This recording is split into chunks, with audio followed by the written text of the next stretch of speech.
Okay, thank you.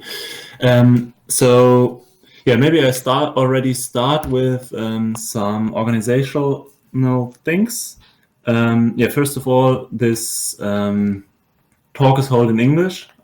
Ja, also wir halten die Präsentation heute in Englisch. Ich hoffe, das passt für alle. So yeah, we are doing this kind of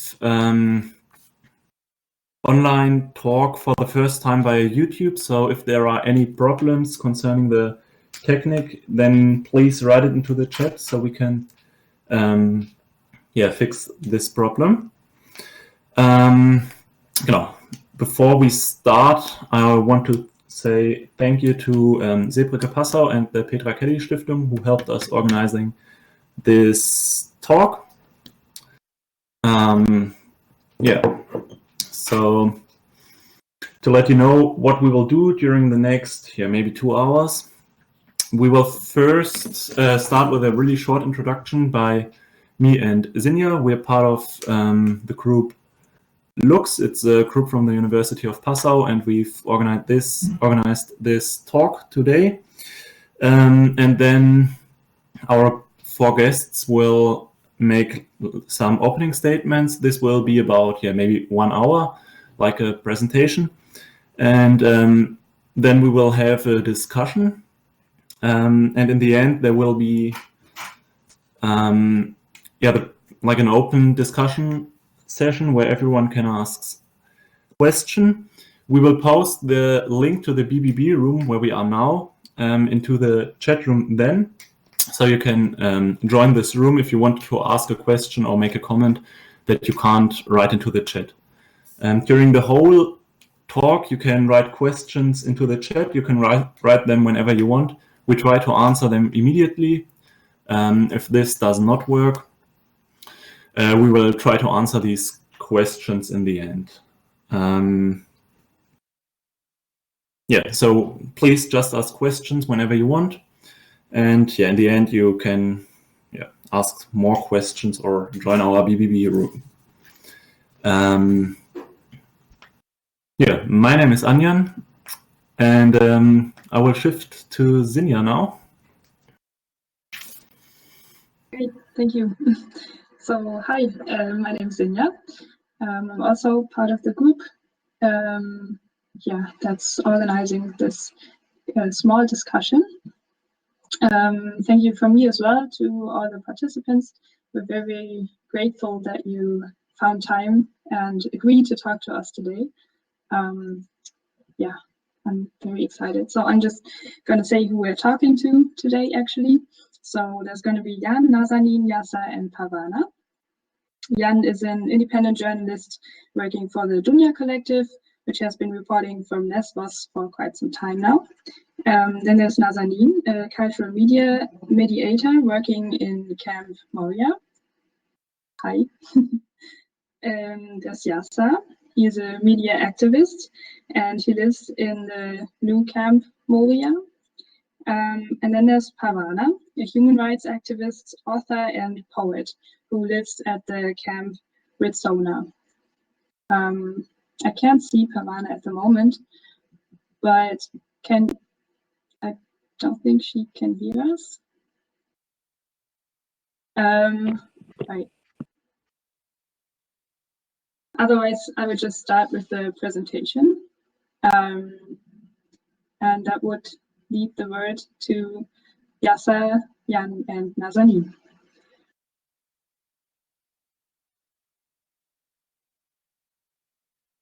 So hello from my side, from our side. Thanks for organizing the event. Thanks for having us here. Our aim is to talk about the coronavirus tonight, or more precisely the coronavirus and the anti-corona measurements and the effects that it have to refugees on the island of Moria. So if we want to talk about these kind of effects, we should go a little bit back to the year 2020, which is not so far away actually, but to spring 2020, because this was the first time when the lockdown was imposed. It was imposed on 16th of March 2020, and with all the movement restriction, it was imposed 23rd March. And since then, it never was lifted for refugees that have to live in the camps, or in this camp on Lesbos island. But I think the same counts for the camps all over Greece. So you can separate the impacts that this kind of lockdown or the measurements had. You can separate these impacts on.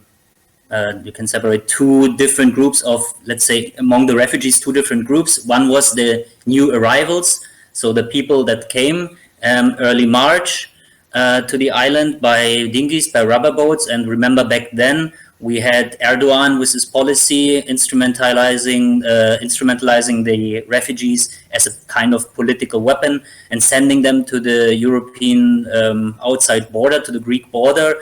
And you can imagine the hard and violent reaction of the European Union and the Greek government. There were 2 dead people at this time on Evros, shot to death.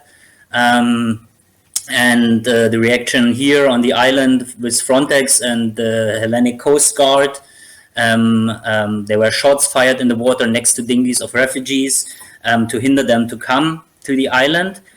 And as a direct reaction, the right to seek asylum was suspended. The right to seek asylum here in Greece was suspended, which is a violation against international right, against international law, and it was only harming the refugees. And in this context, the new arrivals were seen as really criminals coming to the island, and they were treated like this. They had to be, they were held in quarantine for 2 up to 4 weeks at the coast, like quickly and improvised setup camps.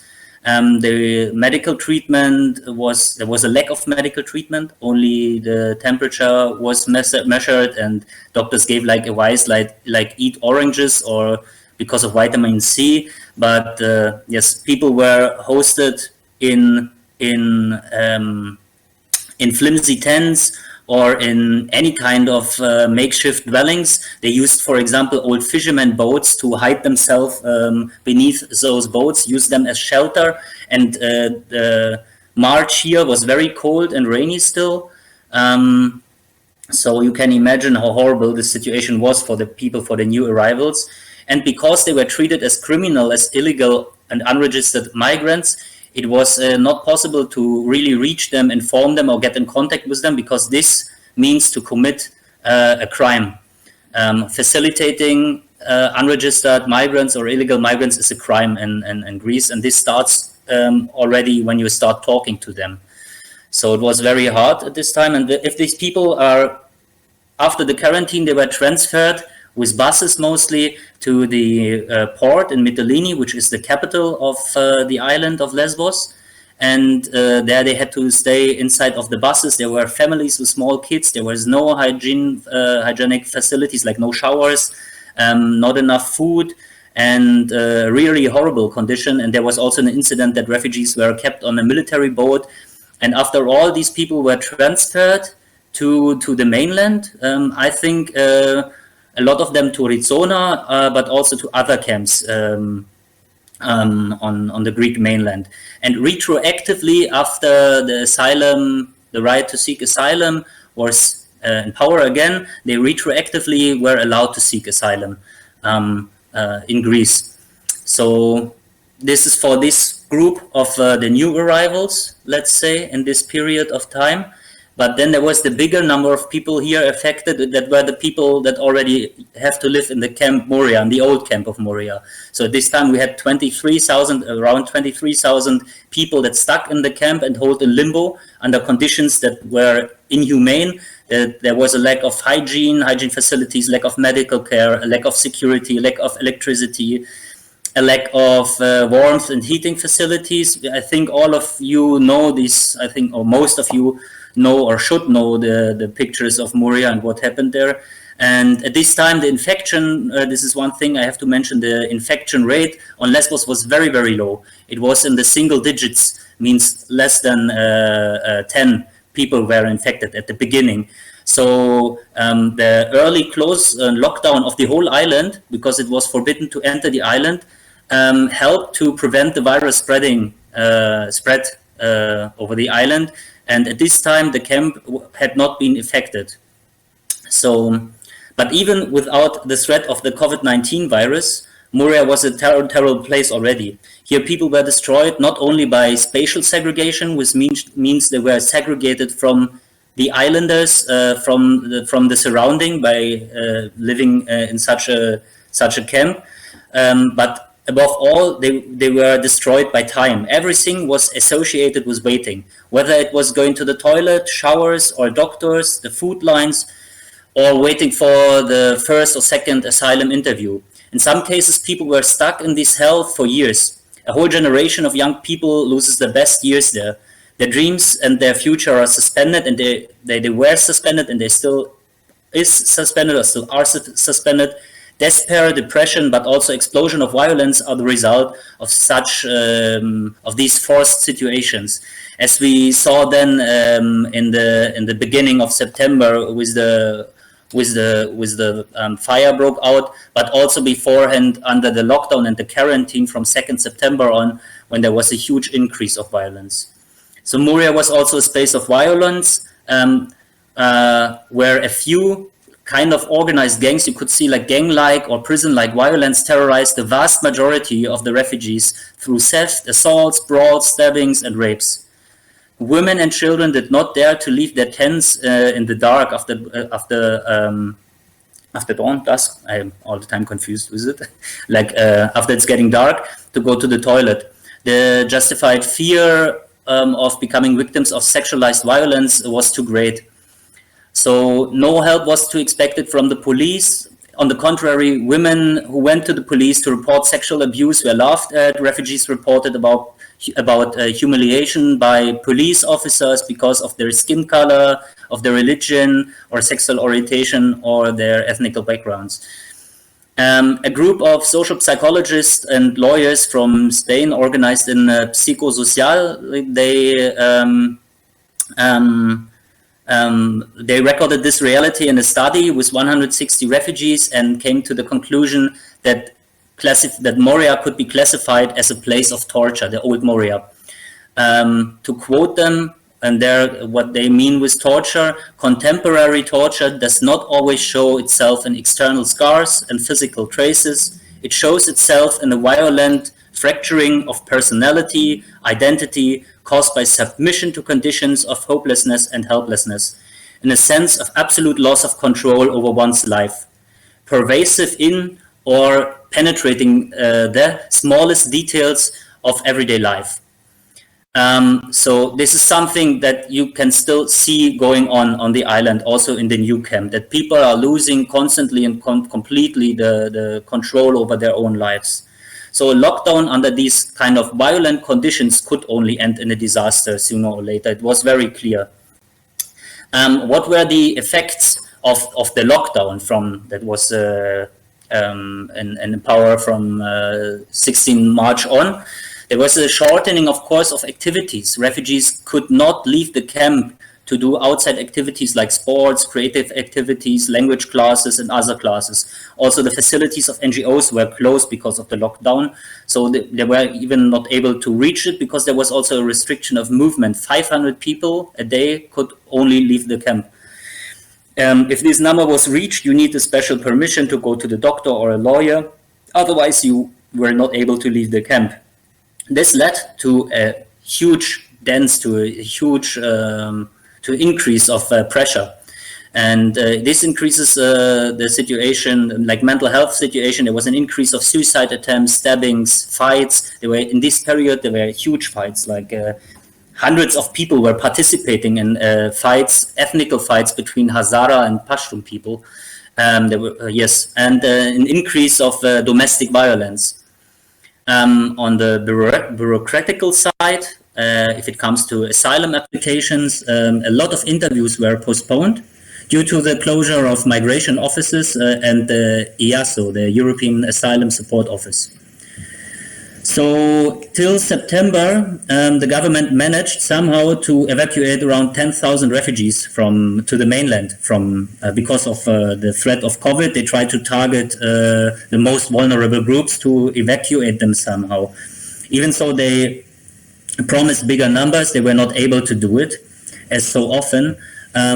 So let's say in September, when the first COVID case occurred, when the first COVID case was found in Moria, 2nd of September, there were around 13,500 people in the camp still. Up until then, so from 16th of March till 2nd of September, there was no COVID case in the whole camp, but still they were the whole summer under lockdown, and only the refugees in Moria camp. While for the rest of the island, the lockdown was lifted, bars opened again, everybody could have like a drink in bars again and celebrating, doing parties, so on. But they were kept under lockdown, the refugees in these camps. After this COVID case was found, Notis Mitarakis, the Minister for Migration and Asylum, announced only a few hours later that I quote him, "Today's incident shows the need to create closed and controlled structures." So his words were followed by deeds. On the same day, the contract was signed between the Ministry for Migration and a company called Actor ATE, which is the same company that now should improve the conditions in Moria, infrastructure, electricity, heating, tents, all this stuff. The contract volume was about 850,000 euro, and was planned to build a whole fence to fence the complete camp. So it seems that Mitarakis only waited for a chance to create another closed hotspot, and he was using Corona and the lockdown and the quarantine that was set then after 2nd of September, after the first case was found, to use all of this to create a closed camp structure. On the 7th of September, the island's newspaper Stonisi, this was the last time when they could report from Moria. It was one day before the fire, before Moria burned down.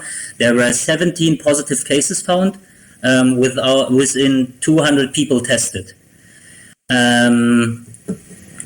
The first case was a Somalian refugee that came back from Athens because he was confronted with homelessness. He couldn't stand the situation in Athens anymore, so he came back to live in Moria alongside with friends in a self-made dwelling. But Nazanin will talk about this situation or confrontation with homelessness if you're transferred. She will talk about this later. So instead of testing all the camp residents and then maybe decentralizing them, bringing them to empty hotels or transfer them to the mainland, the government was going on if there was nothing, like just kettle the refugees and let them there with the virus.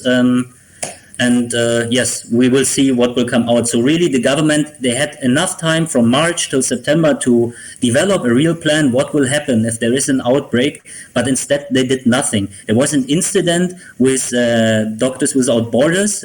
It's a medical organization, a quite big one, an NGO. Because nobody was doing anything from the government, they set up by themselves a quarantine station in spring. But they were local villagers were file a complaint against them, so they had to tear down this quarantine station again, to tear it down, and they were fined with 30,000 euros. After this, after they teared it down, after it was rebuilt, after it was built down, the Dutch government came with inflatable rubber tents for COVID checks and with a small isolation station, which was farly not enough for a camp of this size. And the government haven't had enough medical staff to run this, and they haven't had enough. They haven't had any medical plan a treatment plan or something, how to handle the whole situation. So the same government that was fining an NGO for setting up a quarantine station was asking the very same NGO to take over responsibility for this new kind of facility.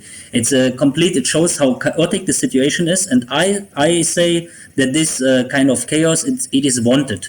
It is not not a situation that comes just like this. It's a wanted situation to make the living conditions horrible for the people here. To have a policy of deterrence to shock the people, so they hope that refugees call their friends back in their home countries and say, it's too horrible here, please don't come. But to be honest, this won't work, because if people flee, they don't flee because it's fun. They have reason to flee, and they will come no matter what the conditions are here.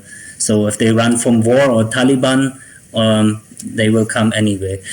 So briefly, after the burning, just a couple of minutes for the aftermath of the burning. So this kind of chaos and a situation where the government shows again no plan at all. There was no evacuation plan after the burning. Refugees stuck for days, 10 days or 11 days on the street. They were blocked by locals, by fascist groups, but as well by the police. They were attacked by the police a lot with tear gases.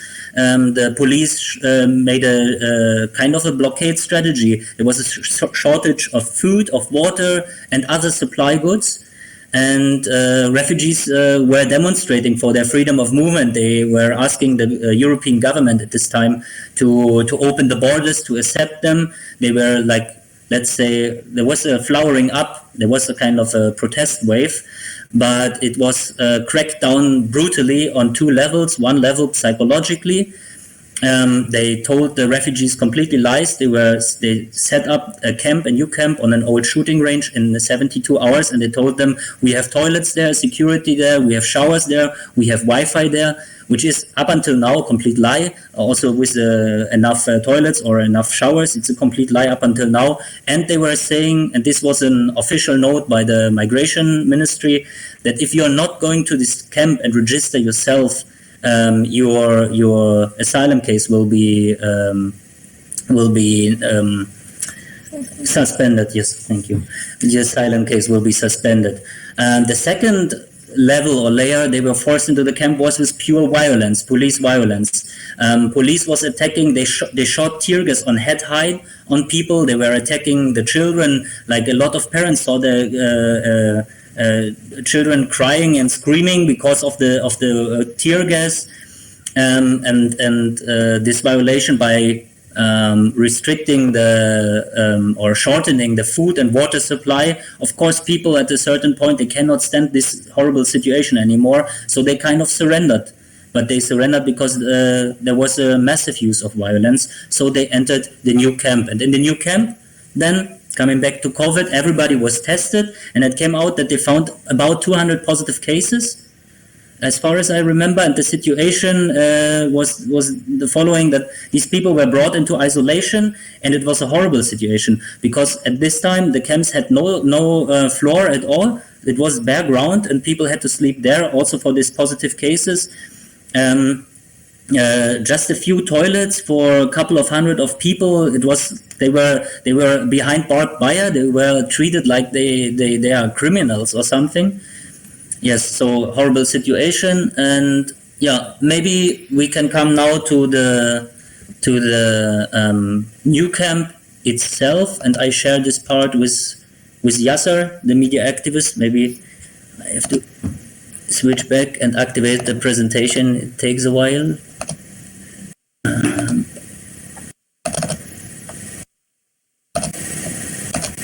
One more minute. Yes. Now you see a map of the. You see the map?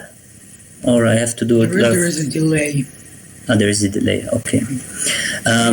So here you see a map of the new camp. It's a map from October, as you can see. But the camp is more or less the same. I explain it a little bit, and then Yaser will go to the details. We have some photos after this attached to explain what's happening in the camp. So this is the entrance. You see the camp is it's opposed to the north. So here you see the north So whether the rain comes in, the waves comes in, and this part, this is the entrance part, it's the infrastructural part with police, with health, with... We don't have the They don't have the map yet? Yeah. I think we've got a problem because you can't see the map on YouTube now. Now they see it. I think now it's there. Okay. Can you see it right now, the red dot? I'm circling around at the entrance. Moderation, can you help? Do you see it? Better sound. Yeah, you can see that.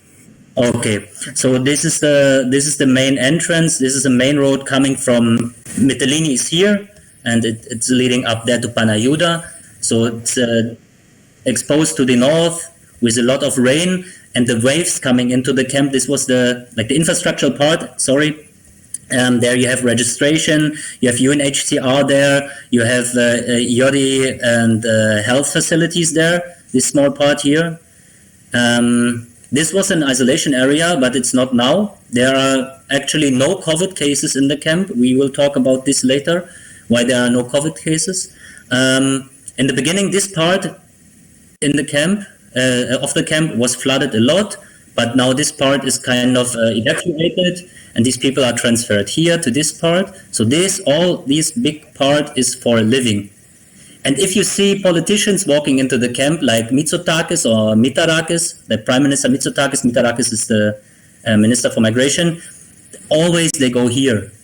They walk around here and they say everything is good, ola kala. And they never go to the parts where the people really have to live. You see here the single man area, the people are separated by nationalities and ethnic groups. This is something they set up to avoid ethnic conflicts. This is the official reason. Yes. So this is a recreational area, which is more or less a concrete place where kids are playing football. Yaser's checking if it's working. Does it work? It has a delay. It has a delay. Sorry. So I have to be slower. I don't know how to handle this situation. But it gives you an impression, I think, about how the camp looks like. Yes. So why are we talking not constantly only about COVID? This is maybe also something you have to know beforehand, because COVID, it's just a little problem in much bigger problems in the camp. And what are these bigger problems that people are facing like every day? Yes, Yaser will talk about it, I think, right now.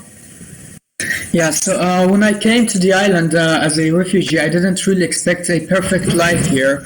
But at least I expected a shelter, a warm shelter with warm food. But then when I came here, when we entered to the new camp, we faced these tents. And these tents are only 16 square meters. And as you can see, there are stones on the ground, which is for the moisturization. And at the beginning, none of these tents had these stones, and then they also didn't have the woods. But people had to sleep on bare grounds. But then after some times they added it, which is good. But still, it's a very small tent for 10 people. In every tent, at least there should be 10 people, and those families who are less than 10 members in the family, they have to share it with another family, which makes less privacy for the people. And just to explain the photo, this is a camp that out of this area was teared down. So people run into the camp and into this tent, and they looted it. So they took out the insulation you see here, or blankets, or the wood, because they needed to construct something else inside of the camp. So this is not a normal tent. I just added this photo to show you how it is. How it looks like. How it looks like. How the ground is constructed. Let's say. This is how people prepared themselves for the winter, because it's raining a lot here. And people had to prepare themselves. So They took shovels from the NGOs. That's the only help that they could do. And then also the NGOs gave these plastic things to put on the to add another layer to the people's tent. But 5 million euros were donated for this, and only for a layer of plastic. And the other help that the NGOs could do was only to give the people shovels, so they themselves could prepare themselves for the winter. The more than 5 million euros were given by the European Commission for winterization of the camp. So this is how it looks like if a European Commission does a professional winterization.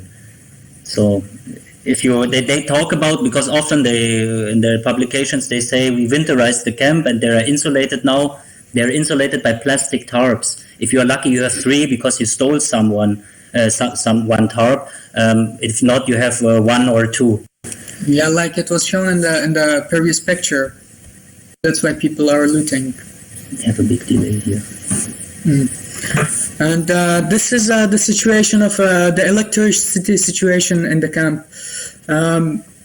Do you want me to stop or should I just continue? We have a delay of 20 seconds. Yeah.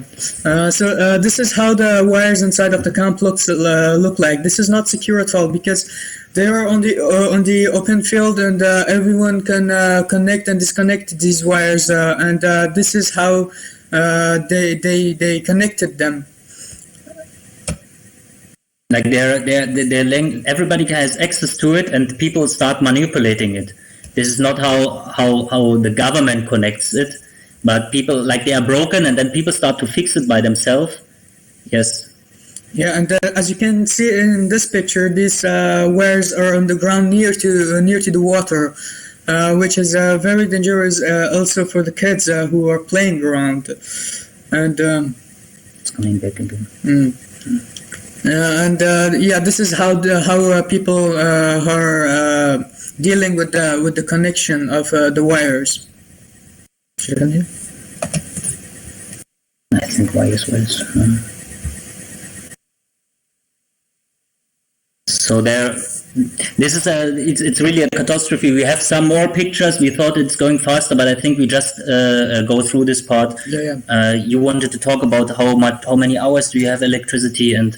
Yeah, in the morning from 8 o'clock till 9, we have electricity. Then in the afternoon, from 1 till 3, and in the evening from 5 until 2 in the morning, we have electricity. The rest of the day we don't have electricity, and we have to deal with it. And even in these hours, the electricity is not strong enough to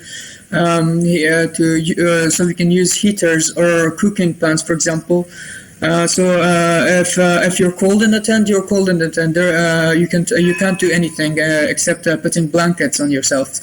And and also the heaters are not allowed in the camp. You can't buy a heater from outside and bring it inside, even if it was working. You can't use a heater. Or if you want to cook something, you have to start a fire in the open field.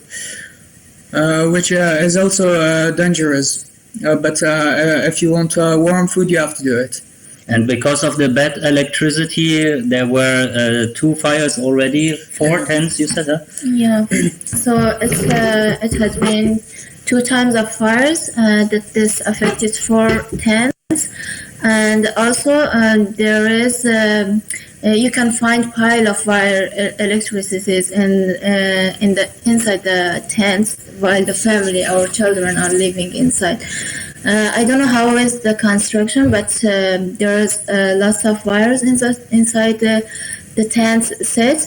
And as we know that it's winter and it's a windy area, so inside the tents there is lots of humidity, and it's very dangerous for the people, for the children, for the families. They are living inside a tent with wires, electricity. Yeah, so it causes many fires inside the tent as well. So you see on this picture, you see people are walking. This is like here the same. The isolation of the wires is broken, and people try to fix it somehow, or they manipulate it to get electricity to a different place in the camp. And you see the people just walking over it. And imagine this situation. Yesterday the camp was completely flooded. We will see pictures later on. Imagine this situation. Here is a kid standing next also to this kind of fixed wire and improvised fixed wire. It's very dangerous. So yeah, this is one thing. Yeah. And it's also like that it's cold and that it's humid. It has also this is related also to the health condition. If your body is weakened, but we talk about this later. And there is another thing that we need to talk about, and that's the hygiene situation, the shower situation. There are running water showers in the camp, and you can use it only once per week, and you have only 7.5 minutes to use it, and 7.5 minutes to dress, undress, and also dry yourself, which is not a lot. So. And also, beside these running water showers, there are also these. This is the general situation of how it looks like and how it works. If you want to. Yeah, I can briefly explain it. This is the area that was where all the tents are gone. This was flooded all the time. Now they have a dam in the background. You see it here. This is dam to prevent the waves coming into the camp. For the shower situation, you have here tanks filled up with fresh water. So the whole camp is not connected to the freshwater system of the city. So this is filled up by trucks coming with fresh water, and this water is heated here by a pellet heating, and then it goes to 1, 2, and 3 ISO boxes with shower cabins inside. So 24. 24 showers. Each ISO box has 8 shower boxes. So there are only 24 showers for 7,500. 24 showers with warm running water for 7,500 refugees in this camp. 16 for women, 8 for men.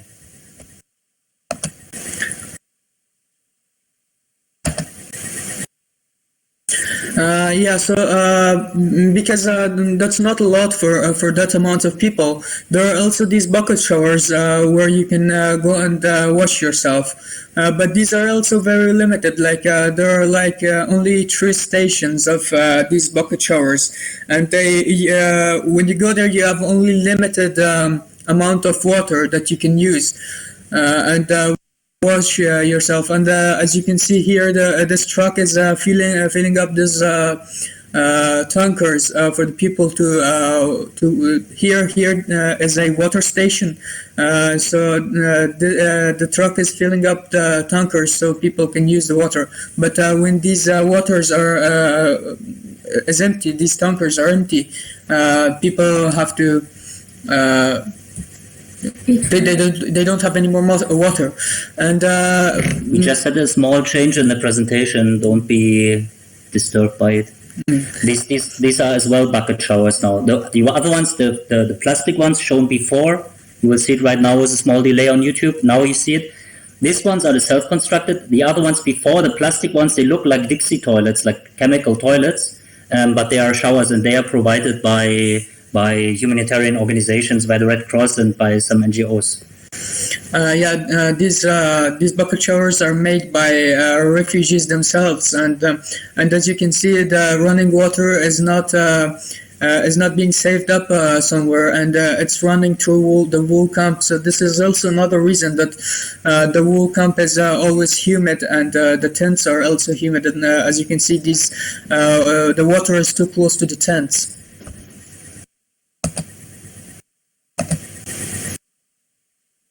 We have a small delay to explain the photos, but yeah, as you can see, this is already a horrible situation. We want to show a 2-minute video afterwards about the camp situation, the hygiene situation, and the ways of the dirt water goes. Now you see the big tanks Yaser was talking about, these yellow ones here. They are refilled with trucks all the time, and water is coming only from them, and dirt water runs everywhere. So there's no canalization or something where the dirt water goes. It just goes where it flows. Yeah. And as I told you before, when these tankers are emptied, there is no more running water in the camp, and people have to deal with it. This is also the water station from another side, and as you can see, these are the running water stations. Do you want to add something? The waters are running, so as you see that over there's a main road that people are crossing all the time, the children. So these waters that are used by people, they will run in the road, in the main road. And here, this road will be always, all the time, wet and full of water, so flooded. And yeah, just this. And it already, what we recognize is that it already starts to have the smell of Moria again, this rotten moisture. Yeah, right. Yesterday when I was walking around the camp, I was feeling like when I entered Moria, like first Moria. The Moria which was burnt. It smells the same. It's becoming the same camp again. So another big topic is the food. You will see a photo with a small delay, which is also related to health. Yeah. So this is an example of the food that people are eating in the camp, and as you can see, this is the breakfast that they give people every day, and these 2 oranges are from 2 people. So let's say split these food into 2. Yeah. So this is not what they give for 1 person. And then you see other foods. For example, I don't know what you could, let's say, sausage, and then this is fish, in case you don't know. And some people, when I'm talking about food, they ask me if they give us vegetable. Yes, they are giving us vegetables, but it's not eatable at all. The taste is terrible, and they, for example, they give potatoes, which for some people who have diabetes, for example, potatoes is like poison. For example, we met a woman, me and Jan, we both met a woman, and her mother had diabetes, and she couldn't eat camp's food because it has potatoes, like almost every day, rice also. Yes, and she was forced to eat potatoes, she said, because they had asylum, they seeked asylum, and after 1 month, they shortened the cash assistance by UNHCR. You don't have any cash then, and so they don't know what to do, so they have to eat it even if they have diabetes, because potatoes increase the level of blood sugar. It's very dangerous. Yeah, exactly. Another thing is that the doctor told us today on the phone that a lot of young people in the camp, they have problems with their stomach because of the food is so bad, the food situation is so bad. So NGOs putting a lot of money, because NGOs mostly buy the medicine for the people to treat the refugees in the camp, and they put a lot of money to cure these stomach diseases. This is a big problem. To talk about the health situation in general, I think we will show now a picture of how the camp was flooded, but we now talk about the health situation in general. So because COVID is, as I said, a very small, well, not a very small problem. Don't get it wrong. I mean, COVID is there and so on. It's not a conspiracy theory here. But these people, the refugees in these camps, are confronted with so many things.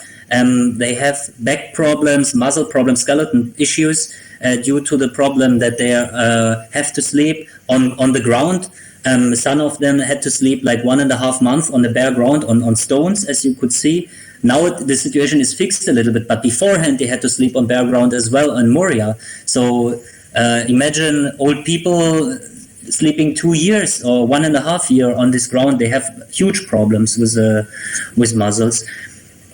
And it's very sad that I'm sharing this experience. So while I was working inside the camp, there was a very young man that he was expressing this, that it's 1.5 years that I haven't leaned to a wall. And so it's because of living in the camp, in the tent all the time. Actually, that one single sentence caught me a lot, and it got me thinking a lot about this. That's why a young boy should say this, that he hasn't leaned to a wall for 1.5 years. So yeah, this is the situation, and also it's the coronavirus that it's inside the camp, and people should have high immune system, but with this food condition that now they have inside the tent, so it's not possible for them to protect their health and to increase their immune system.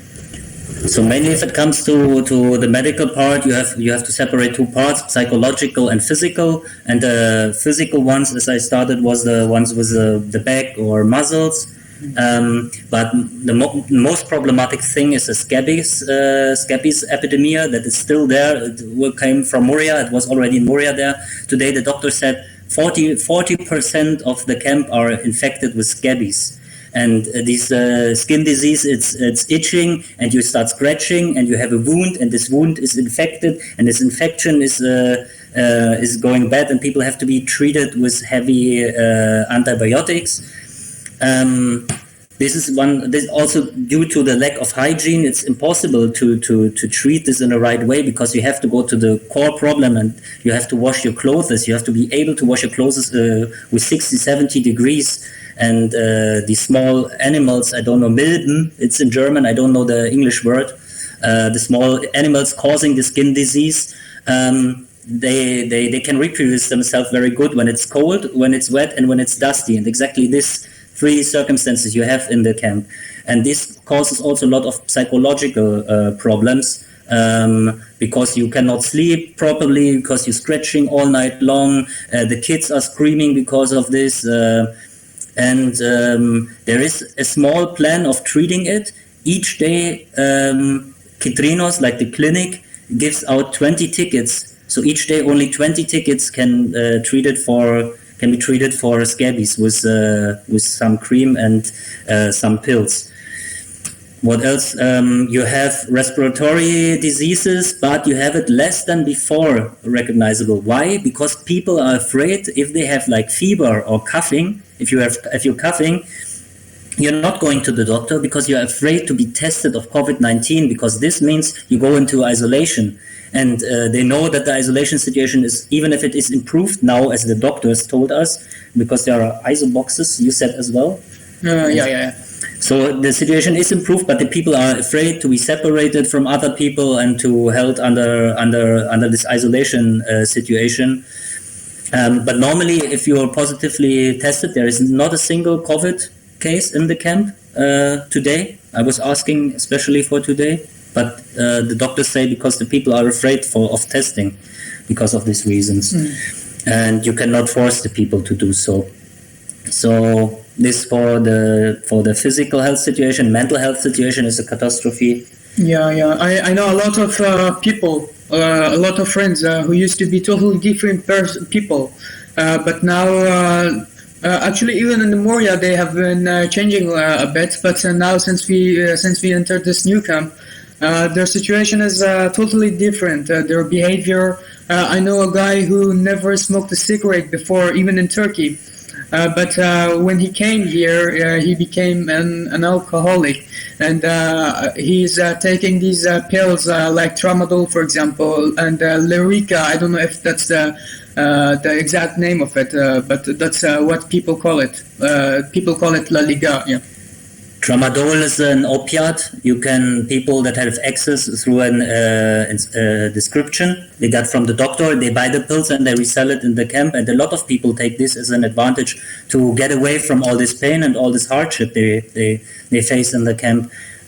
This is a big problem. Then there's a self-harming behavior. People cutting themselves with razor blades very deeply. there are people swallowing a lot of pills, not in order to finish a suicidal attempt, but this is kind of a desperate scream to make the people look what is happening. Because other than the previous Moria, which was a hell, this is a different kind of a hell. Because people have no shops there, they have no possibility to do something creative or they are just stuck in the middle of this muddy shithole and they can do nothing. It's a very, let's say it's a dead environment. It's a dead environment, and you really can feel this when you talk to people. You realize this. So the mental diseases and also depressions, they are increasing a lot. Yeah, exactly. But I think about this topic, about the experience of her work, I think Nazanin can talk more. Just because I end the presentation now, these pictures, they are from yesterday. So the pictures you see now are from yesterday when the camp was flooded again after a rain. This one here, just to give you an example how unhygienic and how dirty it is there in the camp. This one is a pool for the sewage, for the dirt water. It's collected inside of this fence. And when rainwater falls, the camp is flooded, not only by the rainwater, also by the sewage, by the dirt water. As you can see here clearly, that here the collected dirt water runs through the whole camp, hits the tents, go inside of the tents. So it's a horrible situation. And this is all the situation the European Union, the European Commission is denying up to now. They are saying we did a lot of improvements. It's a completely lie. Yeah, and so if I want to start, it's about 2 months that I'm working inside the camp as a cultural mediator. So cultural mediating is a bridge between different people with different social cultures. Nowadays I'm in contact with people so closely that I'm aware of their single problems and issues that they might be invisible for the people, for the mostly, because mostly we are watching the general problems of people inside the camp, but we are not never aware of some specific problems that people are facing with. So as Yaser told that many people have fled their country to save their life, but they are putting their life in more dangers while they are living in the camp, not for a month, for 2 months, but for 2 years, 4 years. And this will affect people's health and mental health very harshly.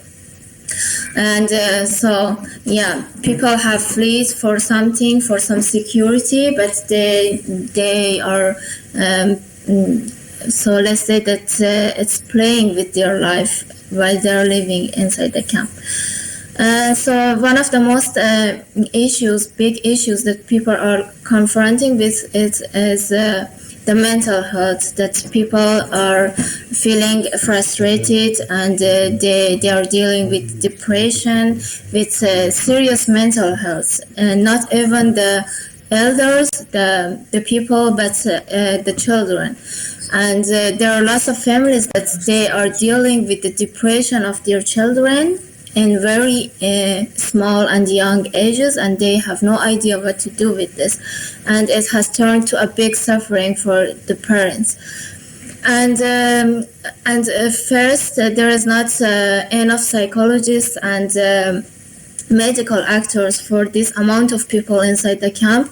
So people have to wait for months, for 1 month or 2 months to have the appointment. So after this days of waiting, so they will have maybe 1 or 2 sessions of psychologists. That is not helpful at all for the people.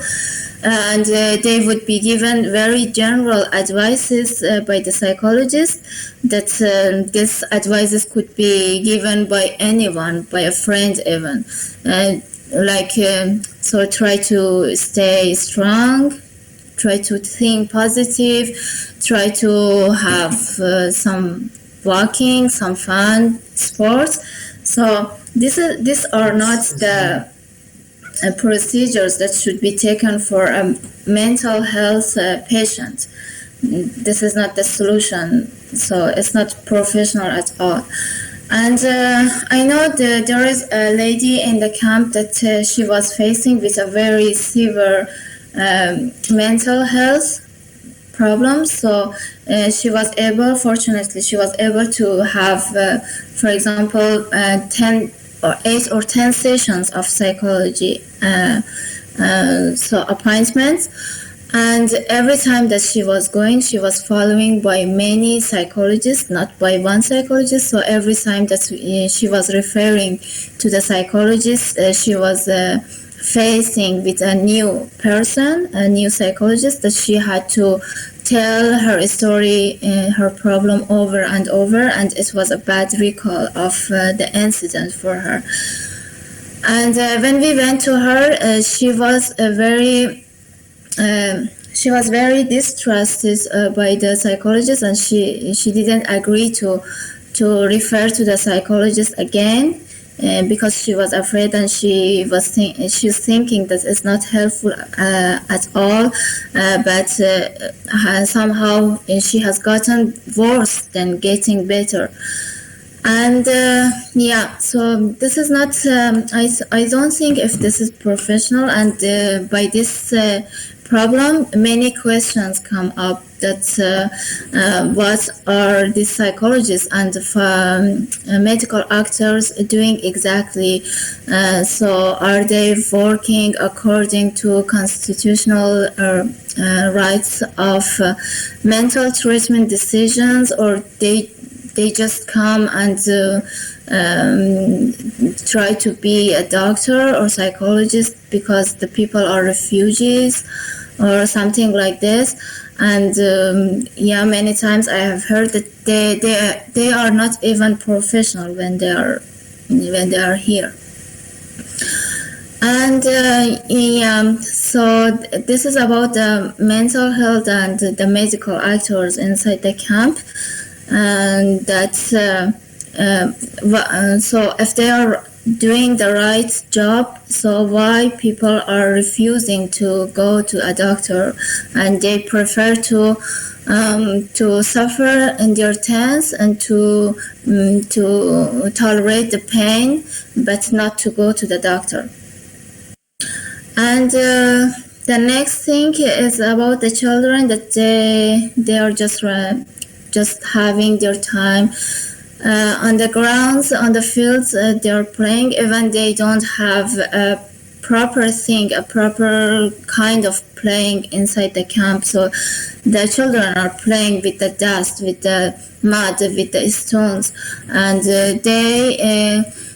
they are playing with the wheelchairs. And if you go and have a walk through inside the camp, so you will see that most of these children in a group, so they are running after a moving car, and they try to get to those car, and to get themselves up to the car while they are running, while the cars are moving, and they just try to keep themselves on track.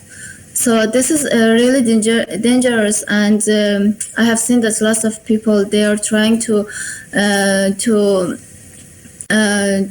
don't allow these children for not doing this, but they are children, so they are doing this all the time. And in this lockdown that the people have, it's more tension on the people during this lockdown. So I have lived in former Moria camp for 9 months, but I'm not living in the camp anymore. But while I'm living in the Mytilene, in the city, so quarantine is not literally existed for me. I can go and have my activities every time that I want, just by sending an SMS. But people inside the camp, they are allowed to leave the camp just once per week for 3 or 4 hours. 4 hours. So in these 4 hours, they should go and if they have some shopping, some appointments, so they have to do this in this short time. And literally, people don't have some time to have fun, to have some time out. So this leads people to even more challenging situation.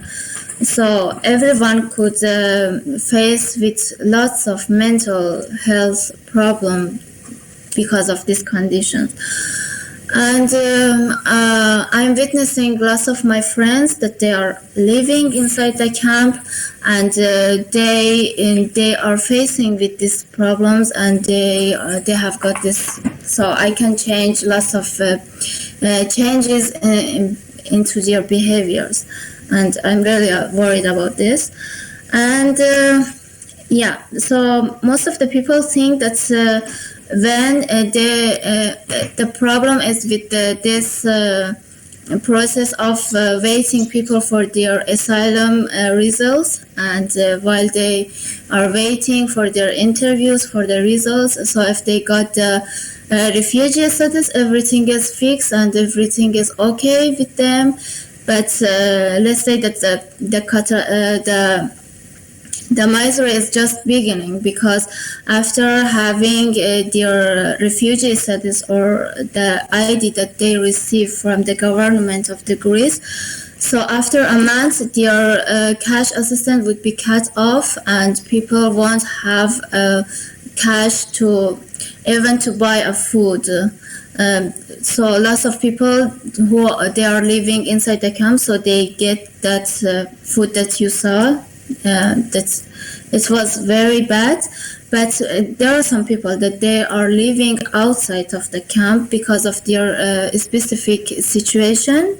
So they are vulnerable, and they have known as a refugee, and their money has cut off. So these families, they don't have money to eat at all, and this leads people to poverty, to lots of crimes that people would face with, and I have heard that many women they have led to prostitution because of the money after getting the refugee status.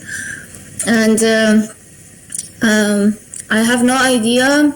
I don't know why this is happening, because even a person know that the government should have this service for people to get them ready to how to enter to a new society with a new culture.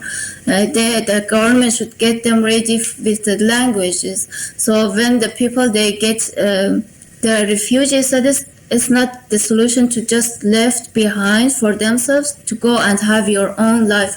While most of these people, they don't know the language, they don't know the culture, how to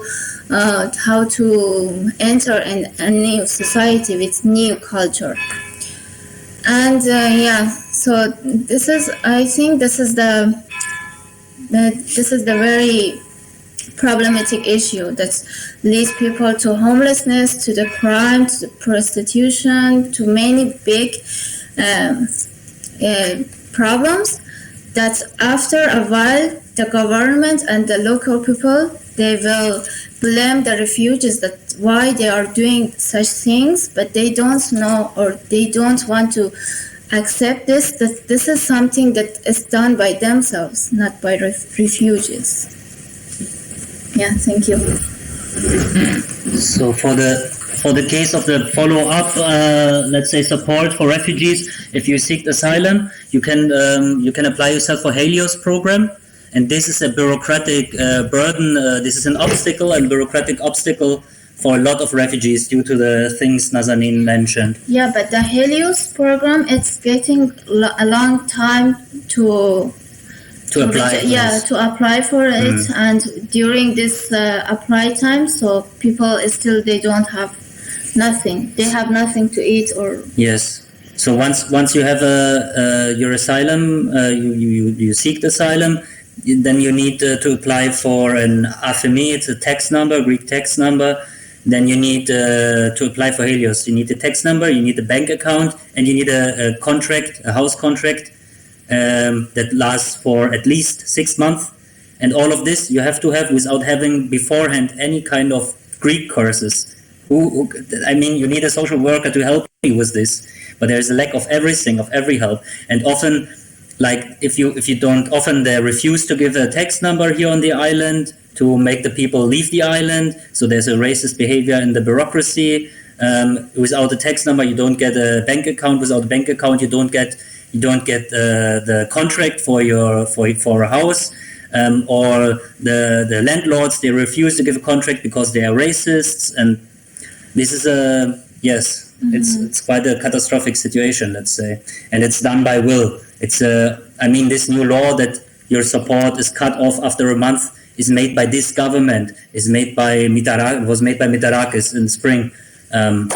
So by the Minister for Migration. So it's a political will, and yes, this is this policy of deterrence to try to hinder people entering Europe. It's one part of these kind of policies.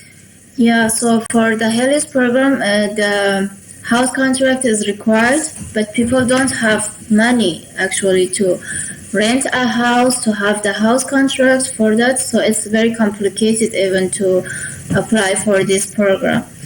And one other thing that I want to add, so as Yaser said, that none of us, we were expecting this, the situation that we are living nowadays inside the camp, but also about the discrimination. So I have lived in Afghanistan, so I was a minor group, so let's say a minor tribe that I was living in Afghanistan as a Hazara, and I was facing with lots of discriminations inside my country even.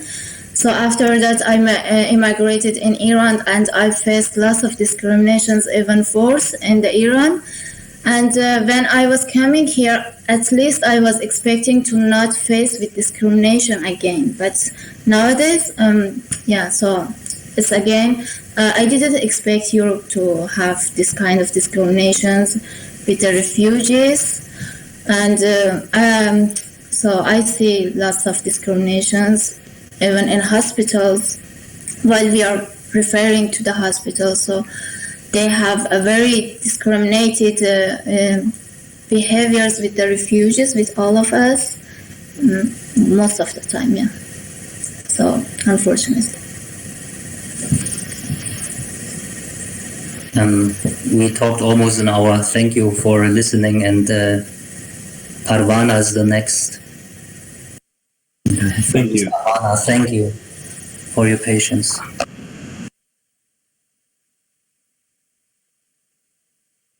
Hello, good evening. First of all, I just want to check with my sound. Is it okay? No. One can understand you, but I think the connection is kind of bad. I think maybe you just can. Maybe it makes sense if you turn your video off, and then maybe this becomes better. Okay, let me check it. Maybe you can try to talk again. How is the connection now? It's better now. It's better. Do you want me to turn on my camera again, or no? Is it? It's better to continue like this. Can you turn me off as an administrator, because you have to set up Parwana's presentation, I think. Yeah, sure. I think it's better if you do it like this, then we can understand you, if that's all right for you. You could try again later with turning on the camera. Okay. This time I want to, to speak a bit louder in order to know how is it going to be changed. Do you think if I may speak louder, it will be better, or no? Should I continue with keeping my camera off? I think it's not about the volume. It's more about the connection itself. It's interrupted. Okay. Then let me turn off my camera.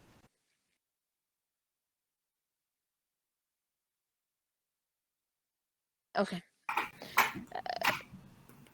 Is the connection okay now? Yeah. Okay, very nice.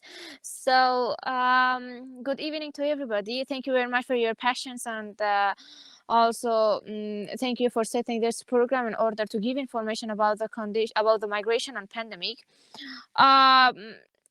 First of all, I just want to have a very short mention about the meaning of that most of the people are separating the word migration with the refugee. But nowadays we can obviously see that even for those who are recognized as a refugee, that who are, according to the international laws, are in the priority of giving the humanitarian basic necessities. I mean, to provide their necessities, they are also deprived. So all of them are in the same line, and they are not even those that are recognized don't have a better condition with those that have not been recognized. So it is better to start making, changing the mind about the words and separating the humans from each other. But to mostly consider about the word of humanity, and to focus on this, not to ask everyone who are doing activities or who are staffed in a place to see if they are recognized in order to be in the priority. As Mr. John, Ms. Nazanin, and also Mr. Yaser mentioned about the primary camps, that they are the camps in the island. In the second part, I want to have some, in order to start about the condition in the secondary camps. The secondary camps are those camps that the people who are mostly recognized as vulnerable groups get transferred to there. The vulnerable groups are totally, separated in 4 groups. The first one are those that they have medical, medical problems, and they are recognized from the medical department as people with a high percentage of vulnerability. But this meaning is getting changed according to the condition that they are living in. For example, most of the refugees that they arrive in the island, and after that they pass some days or some months living in that inhuman condition, they become as a vulnerable person. It is not only physical condition that may make change their condition into a vulnerable person, but also psychological problems are also another reason. That in one of the categories, the people with serious psychological problems are also called as vulnerable people. And in the old Moria, where I was living, there was a place that was called Klipno, and in that place the doctors were taking some interviews from people in order to know if they are vulnerable, and the percentage of vulnerability was written by those doctors. But currently I think it is not getting done by the doctors, because all of them are getting recognized as vulnerable people in that condition, and they accepted this. So they are in a way omitting this way to recognize refugees as vulnerable people, in order to give the priority for them to be transferred to the mainlands. And another ones are those who are recognized as asylum seekers. So those who are recognized as asylum seekers are getting deprived of all advantage and social advantage of in the island, and after that when they are getting transferred to the mainland. The third categories are the victims of war, and those who have disabilities. Those who are victims of war, the ones who lost their families or their closest people in their families. When they when they arrive to the island and they get recognized as this group of people, they can get the papers with the blue stamp in order to get transferred to the mainland in the secondary camps. The fourth category is totally with the humanitarian reasons. The humanitarian reasons, it means with the urgent and serious diseases that they cannot be cured in the island, and they may need urgent transition from the island to the mainland. But what are the camps in the mainland, and what are the differences between the camps in the mainland and island? The secondary camps that are totally the camps that are located in the different parts of the mainland, it means Athens and other cities, are those camps that most of the vulnerable people, as I mentioned the previous seconds ago about the categories of vulnerable people, that these people are totally vulnerable. It means they are sick, they have very serious health condition, and there should be more considerations about their condition because they are now recognized as refugees. So there's not another claim to say that they are economic migrants and to treat them differently. And so in this part about Ristona camp, I want to mention, in this lecture, I will describe 5 points. The first one is about Ristona, second is about condition before the pandemic, and after that, how and when did it started, and about the measures, the quarantines and the postponements of the quarantines, the expansions of the quarantines, and the problems with the protests.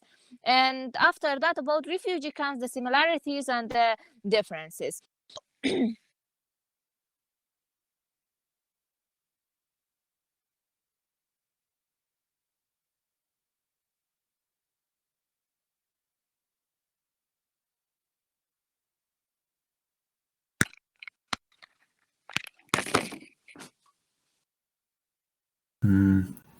Parwana, is your connection still working, or?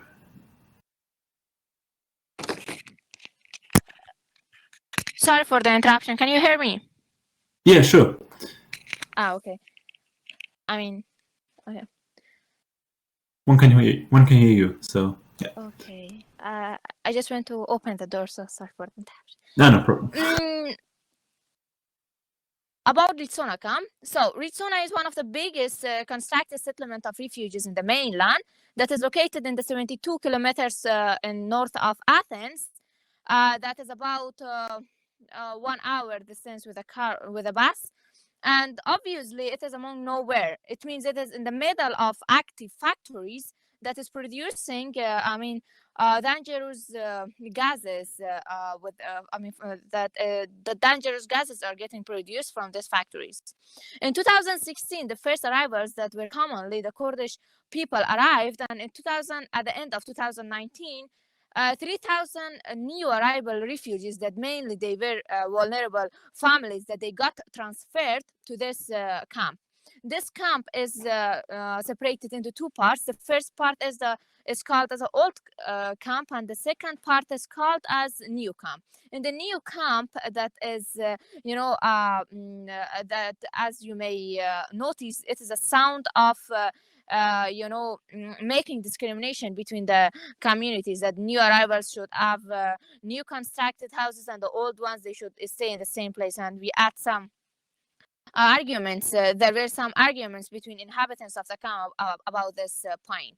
And after that, this camp has prefabricated houses, so they are not isoboxes, tents, or other kind of settlements. That is one of the biggest differences among Ristona and the camps in the island or other camps in the mainland. But also, when we are speaking about the differences and also about similarities, in one glance you may see that the physical condition of the camp is much better because we have access to electricity, we have access to hot water, we have access to to eating sources. But there are other points of similarities that are not getting shown in the media because in the comparison of other camps, Ristona has a better condition, but still we are not able to be mixed up with the local communities. This camp is located in such a location, in such a place far from the town and far from the local people, in order to not be able to communicate with the local people easily, to not before the pandemic it was also the same, that we were not able to have communication with the local people and they were not able to enter to the camp easily. And the second point is about the education part, that we are still deprived of getting the enrollment from the school.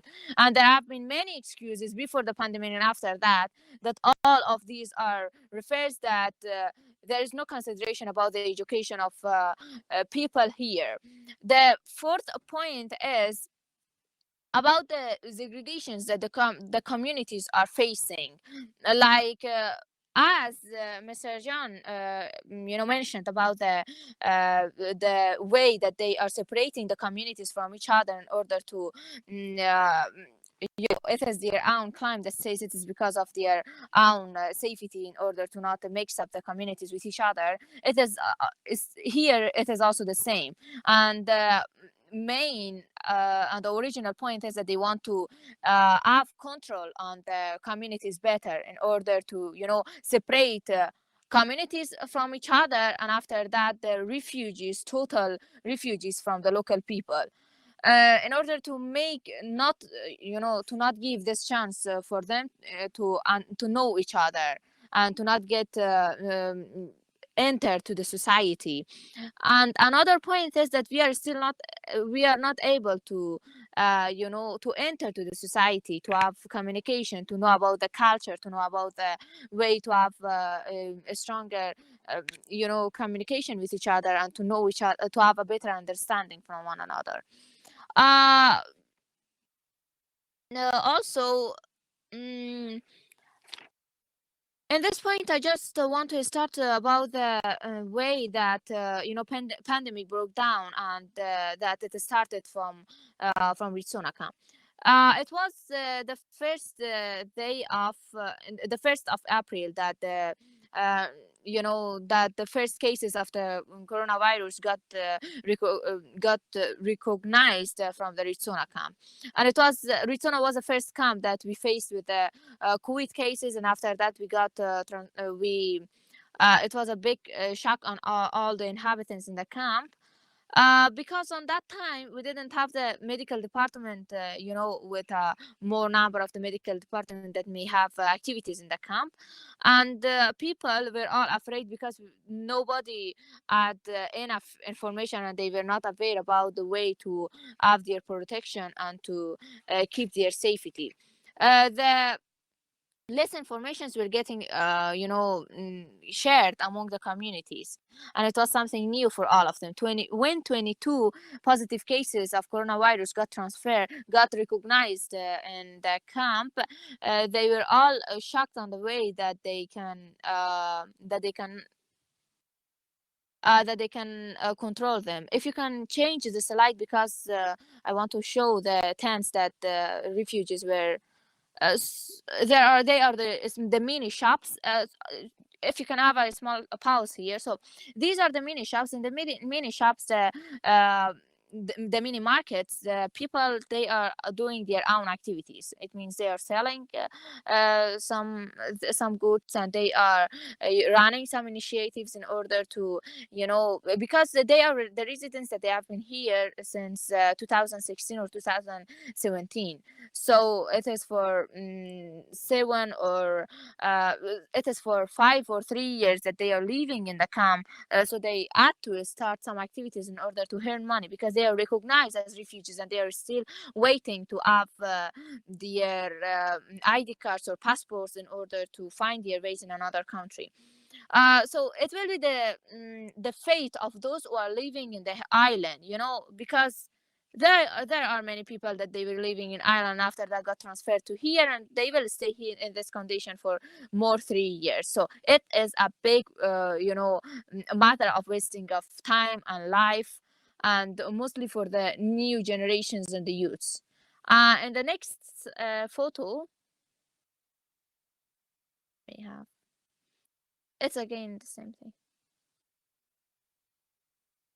So in this part, in the first photo, maybe you could recognize the prefabricated houses. The prefabricated houses are much better their condition, but those who are living in the makeshift tents, I mean, their living condition is really, really bad. So because when they see that there are people who are living in the prefabricated houses, and they have access to all what they need, and they are living in this condition, it's a matter of making, that they are feeling, and it is a deep feeling that they are facing the segregation from the state, and they are feeling themselves deprived of this advantage that they can have, that the others have it, but they cannot have it because they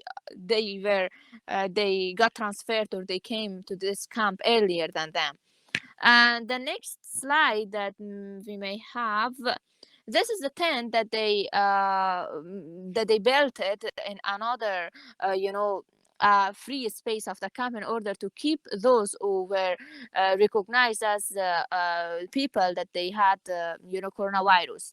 The 22 people that they were mainly from sub-Saharan community, the African community, and they were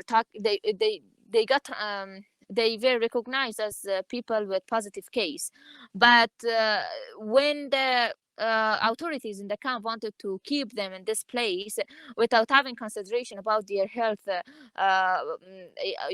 health condition, and they were demanding to get transferred to the hospital and to be kept there, and their rejection got rejected, and their demand got rejected, they started to doing some protests about their health, health matter and health condition.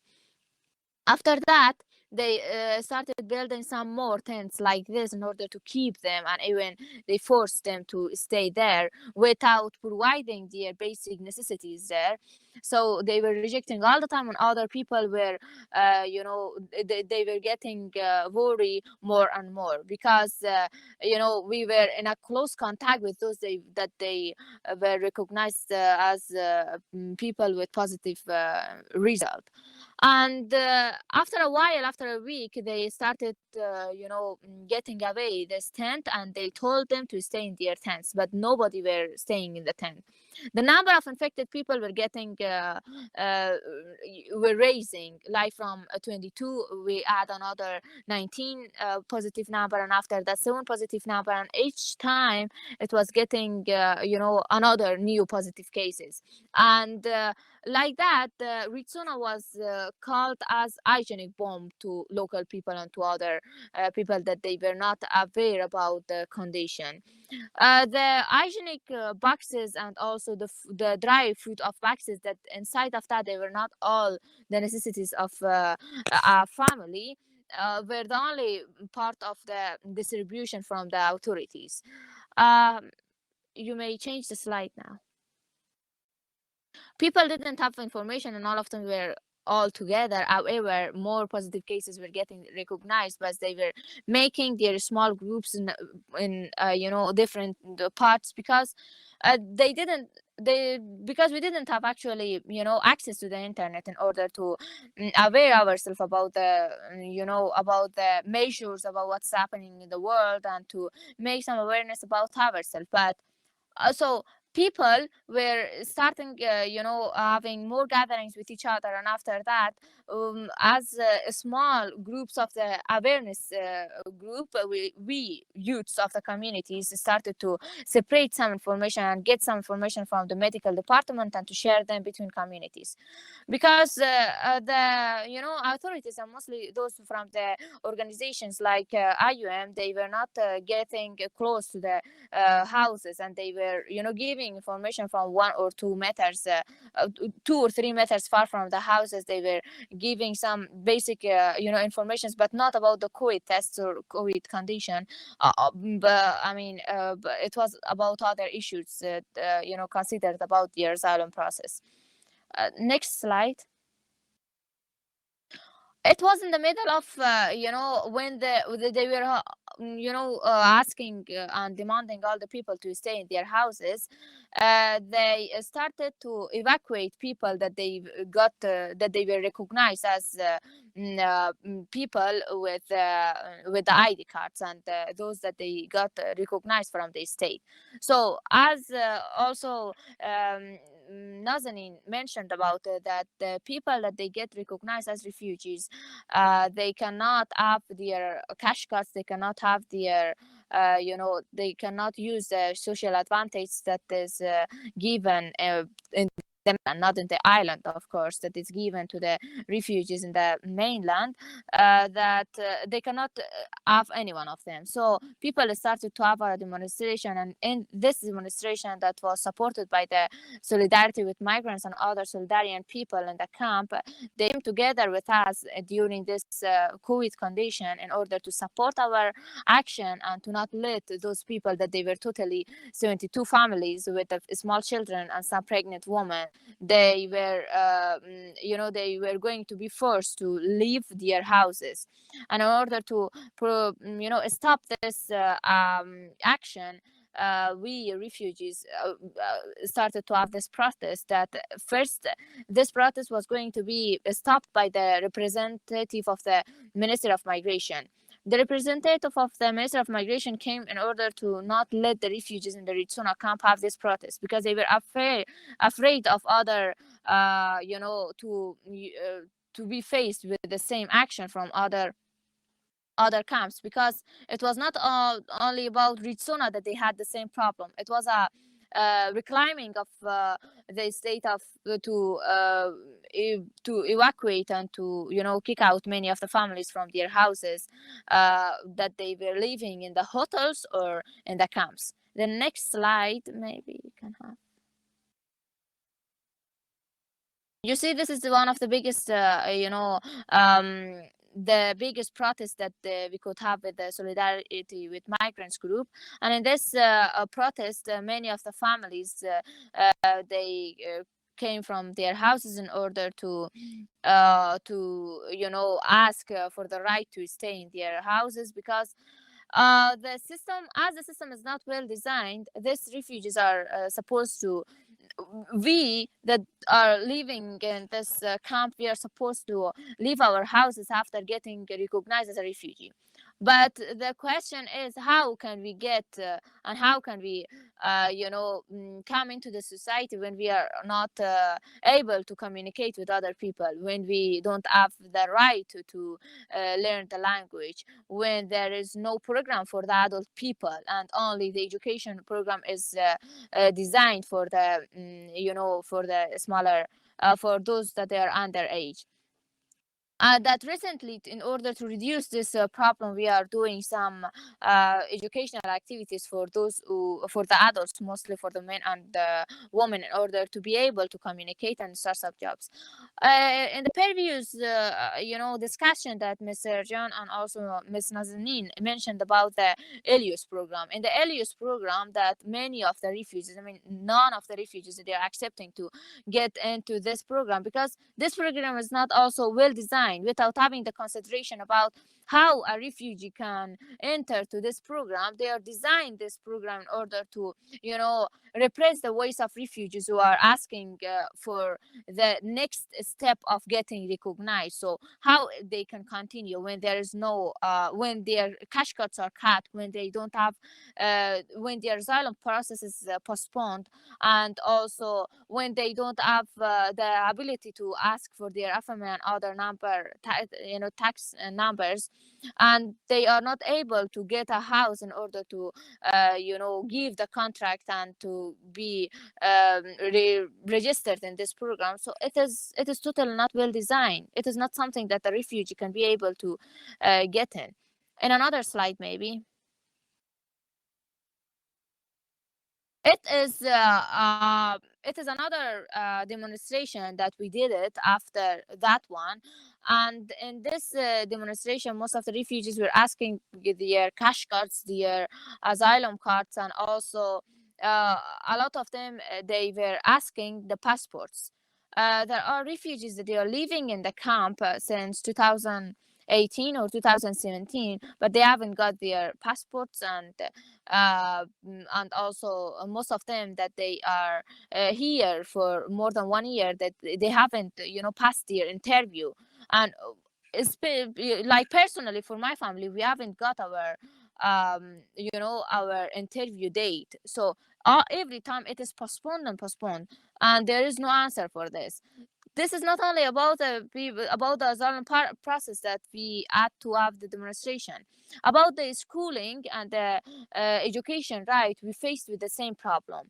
The Minister of Education is, giving the excuses about the school enrollment of the refugee children, that they are living in a camp where a lot of people are getting infected, and if one of them are get infected, it can be separated between all others. But if the local people are living together in the same place, when they can have contacts with many others, it is not counted. But for us, that we have been always under the same claim that we are living in the camp, so it will be a problem and it will be a risk and danger for those who are outside of the camp. We have been facing with this kind of words many times, and mostly in the public spaces we are facing this kind of discriminations, not only with the words but with the looks, with the behaviors and the threat. We face this kind of discriminations in the local society too much. But recently, a state is not playing with the education right of the local refugee children, but it is also getting played by the education right of the local children. I'm in contact with many of these students that they also had protests in order to get the right of education and to start to open the schools and also the universities in order to start their programs physically, not like a zombie under the screens for 7 hours without getting having the inspiration to continue those lessons. But so it is that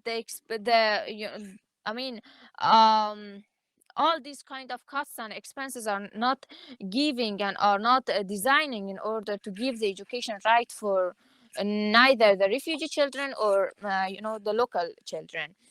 But another point is that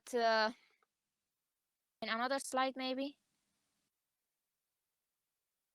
next one.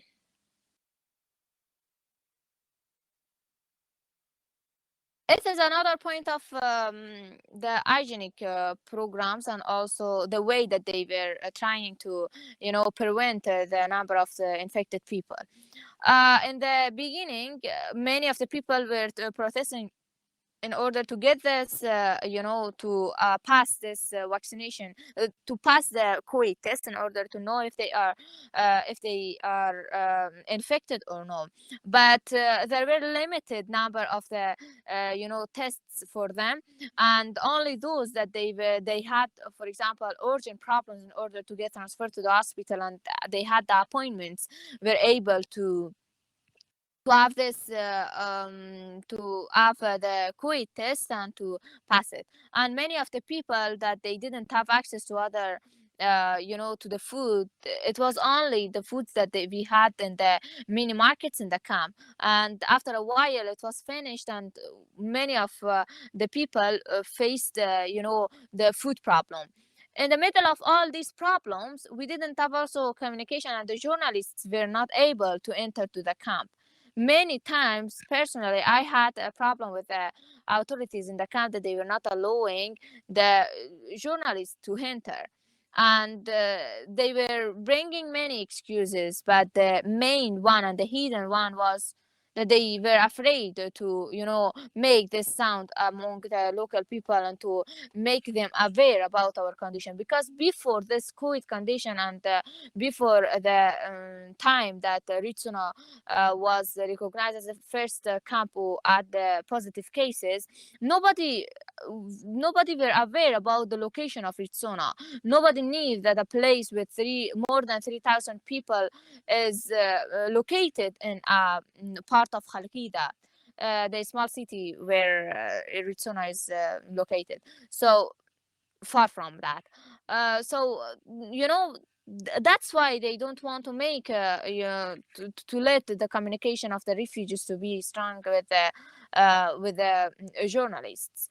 And for this is one of the main reasons that most of our problems are getting hidden, and we are not able to share them with the media.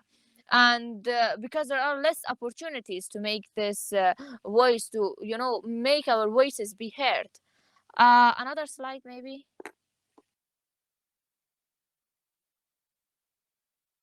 It is one of the, it is in one of the, group of discussion with the community, with the representatives of the communities and also with the refugees. In this discussion, the representative from Ministry of Migration came in order to give information and to calm down the refugees about their asylum process and also the COVID condition. And many of the works and the jobs are getting done by the community representatives of the community. They are using them in order to, to calm down the communities, to solve the problems. However, the authorities and the organizations in the camps are getting paid for that. But as they are not able to keep the security of the people, to calm down them and to solve their problems, they are using the representatives of the communities that they are mainly from the communities own to solve these kind of problems. Another slide, maybe. Sorry, maybe something went wrong. That was the last slide that this presentation got. I think I don't know, maybe other, because there was also a small a short video. So anyway, I think I couldn't download that video, but I think it was supposed to be more. I will try to check it out, but can you continue without that, and maybe we can? Yes, that's okay. I mean, and I try to check it out. Okay. Yes, because I was in a hurry and I couldn't check the even the slide that you sent me after our communication. But so after I want to mention about the number of the quarantines that we faced, but it was not national and among other people. In the first and the second quarantine that we faced, there were some recognized positive cases, but this time that it is also postponed until the 18th of the January. That actually it was going to be end up in the 8th of January, but now it is expanded to continue until 18th of January. And this in every time's quarantines that we are facing, we are not able to leave the camp, we are not able to communicate with other people. But this time that is a national quarantine. Started when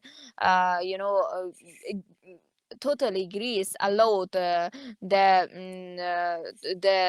started the economic part of their tourism in order to improve the economy more. I mean, the positive cases of the COVID started from that time on.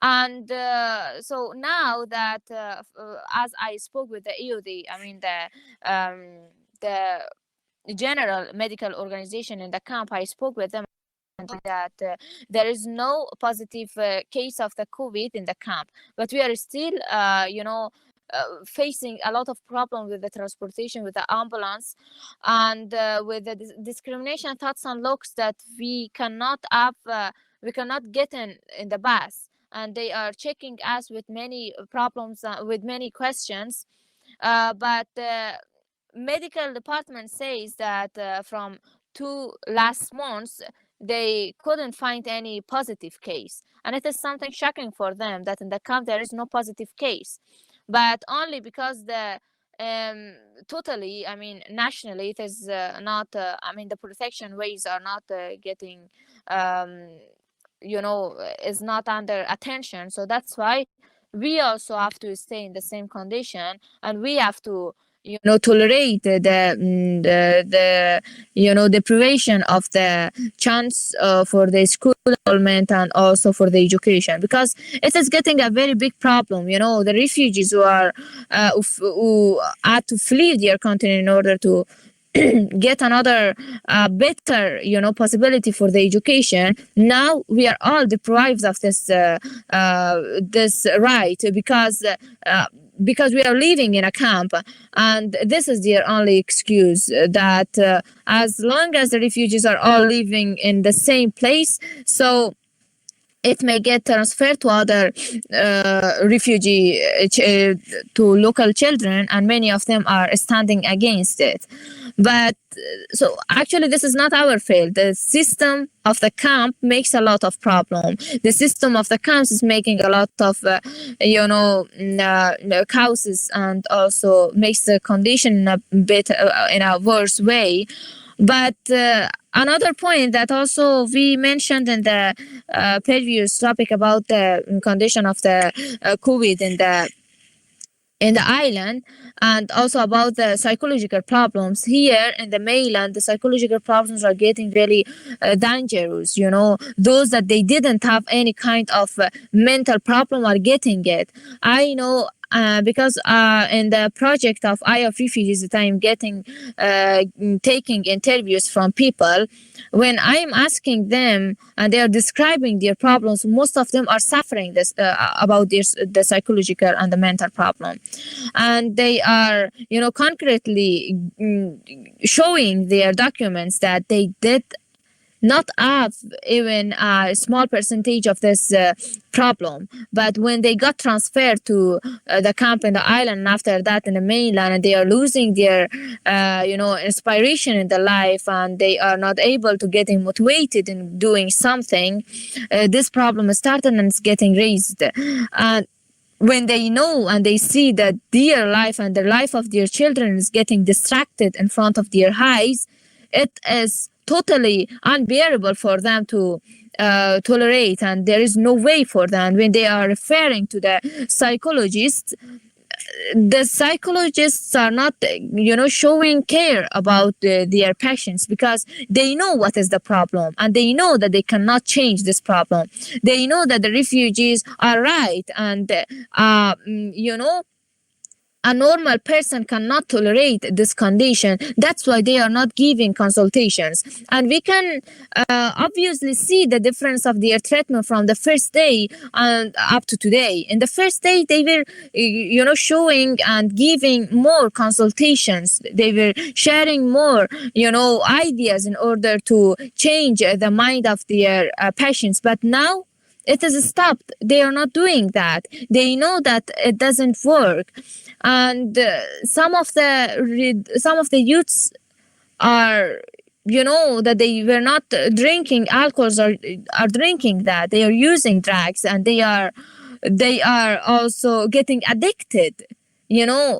Boys and girls also, that they are in the age of 15, 16 or 17. My own students, that they were not doing that, they started after passing the 7 months that they lost their inspiration in the life.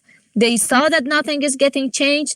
They tried even to pass the border of the Greek borders, and also to enter to another European country, and they failed times and times. So now they have no hope, they have no inspiration in their life, and it is getting more and more because their parents are also not showing any care. But the only hope for all of them is two ways. The first one is to get their asylum process, their asylum answer, and to get their passports in order to leave the country legally. Another point is to to have some efforts in order to pass the borders again illegally. And the third option is to see if the system will get changed in a better way. It will be designed in a better way, not to play with the life and the time of the refugees, and to not have any consideration about their future, to not use their energy in a positive way, to not let them to run their initiatives and to use their creativities. Because many of them are suffering that why they should sit in their houses, they should sleep in the houses jobless, without having any job. However, in their own countries, from the morning until evening, they were working. And the only reason that they had to leave their country was the insecure condition, not anything more. So what we all want here is dignity, to live in the peace and to have a dignity life here that seems too much for refugees and for those who are even recognized. And in a phrase that I want to open are not any so-called economic migrants that most of the people, refugees that they're living in Thailand are facing with this word. It was my lecture, and thank you very much for listening to me.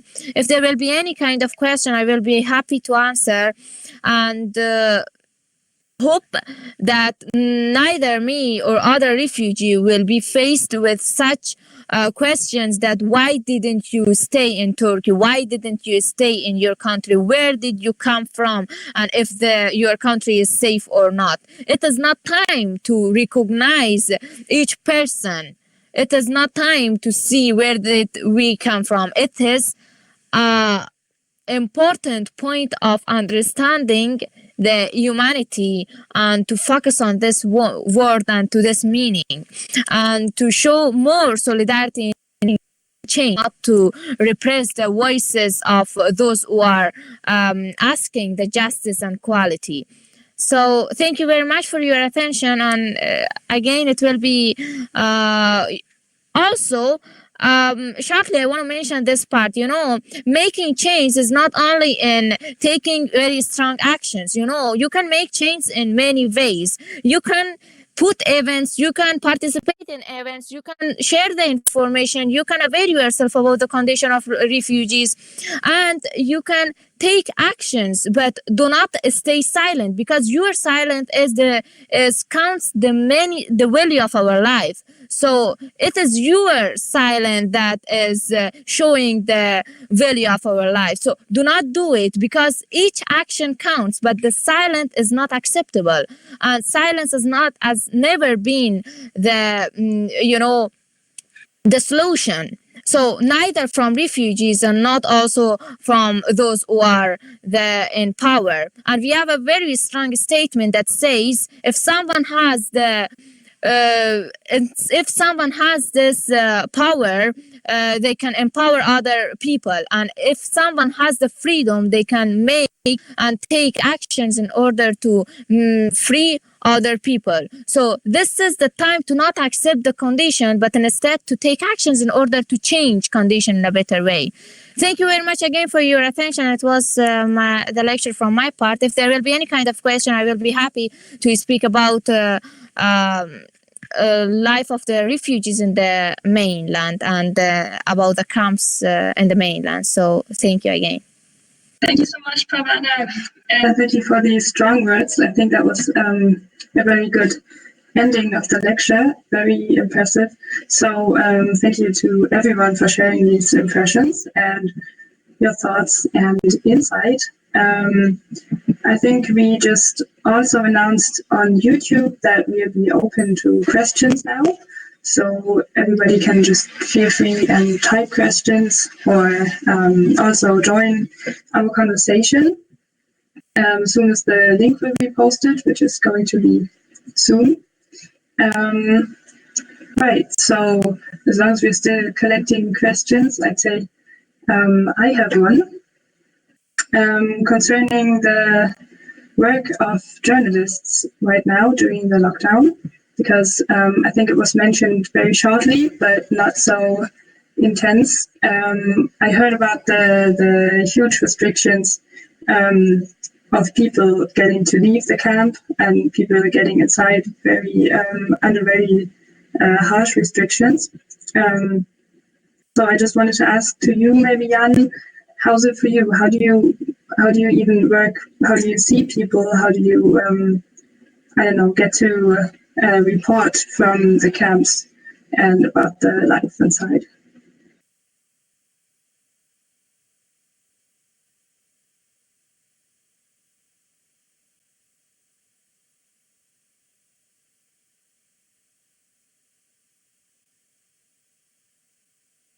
I can't hear you right now. Wait, and now you should hear me. So the only legal way to get in contact with people is outside of the camp. So in front of the camp or somewhere at the close by supermarket or in Mytilene. This is the only legal way for press. I mean, you can try to find your way inside of the camp, but then you're acting completely, let's say, illegally. But I think it's also a way of showing civil disobedience to these strange laws or strange rules. They say it's because of protecting the people of COVID-19, which is, of course, yes, it's a reason, but this restriction was also set up before, so it's I think it was simply set up to avoid pictures like this. The pictures showing the dirtiness and showing the conditions in the camp. This is simply what they want to avoid. So the only way, legally, as I said, is in front of the camp or somewhere in the city or at the nearby supermarket. But there are also several other effects on reporting about it, reporting about the situation in the camps, because it's not changing at all. Lots of people I'm talking to, they say it's getting worse and worse and worse all the time. So you have the feeling, as a person reporting about these things and also talking to the refugees and try to give them somehow a voice, that you're repeating the stories. So it's kind of like the reports are also held in a limbo. And it seems to me like this is also kind of a part of this Fortress Europe kind of migration policy, to avoid reporting by repeating the same stuff over and over again. And the big media is not interested in it anymore unless there is a big explosion again, something big happening, some big event. And then I think this was the quote of Nazanin actually, which was saying that if you are looking at us to help us or set us free, it's too late, because you do it only when there is an event. Mm-hmm. But people are constantly, let's say, mentally dying inside of these. Not only mentally dying. I mean, there are also people dying physically in these camps. Yes, but it's very hard to have an independent reports from inside the camp. It's, as I said, almost impossible.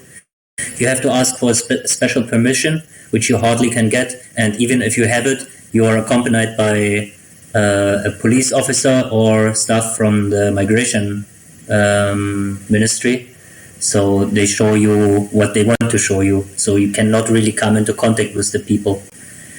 Beforehand in Moria, in the old Moria, it was much easier to have a tea with the people or a coffee, to stay there, to have talks, and to let them also talk a lot about their issues and problems. And but Yaser is like reporting as well. He's also like media activist, so it's also a question to him.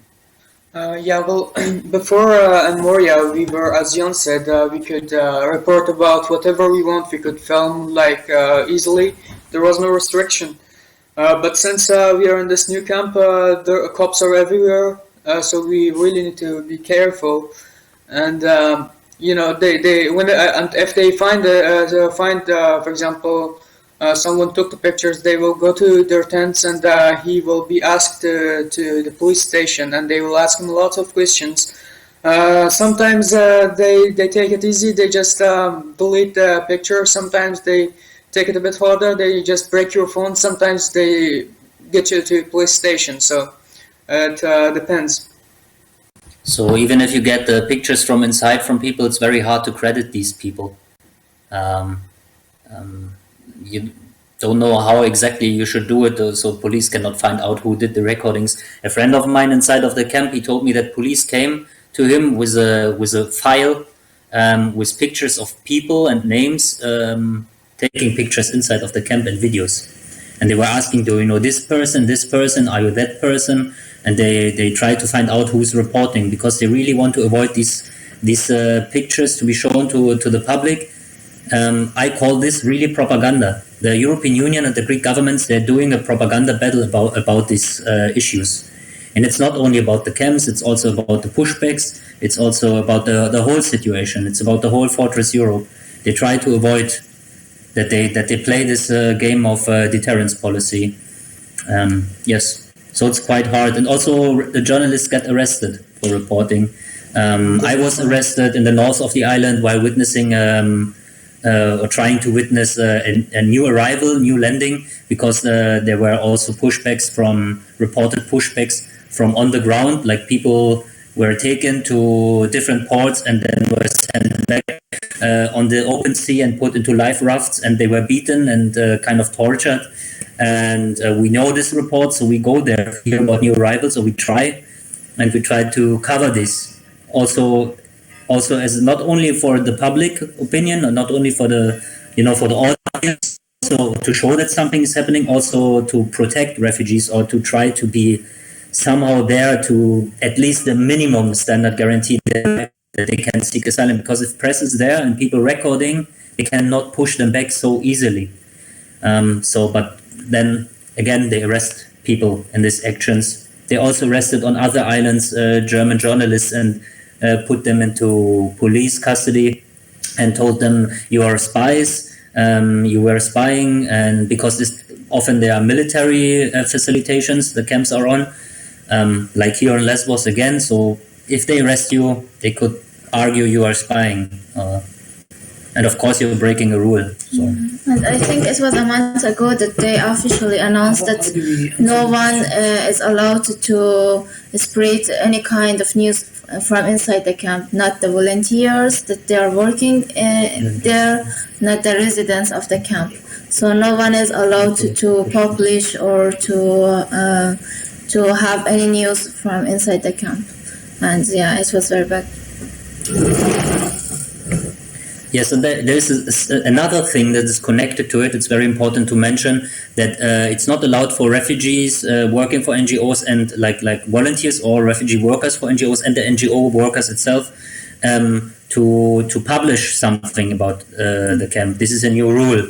I already told. Sorry, I was talking to you. Okay, sorry. Thank you for answering this question. We've got another question from one person to you, Yaser.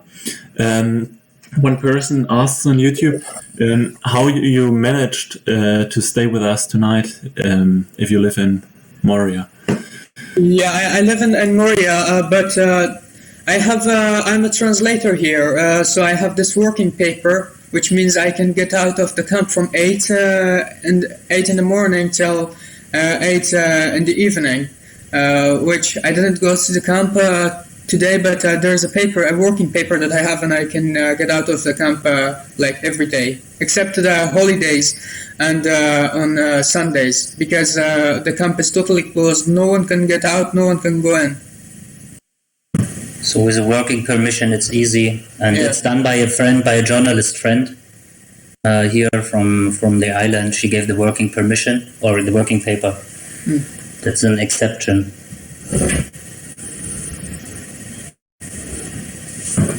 Thank you. I think that some people joined us in BBB to ask questions. First, I would ask D. Did you want to ask a question? If you want to, you can just unmute you. Otherwise, we'll just continue with another person.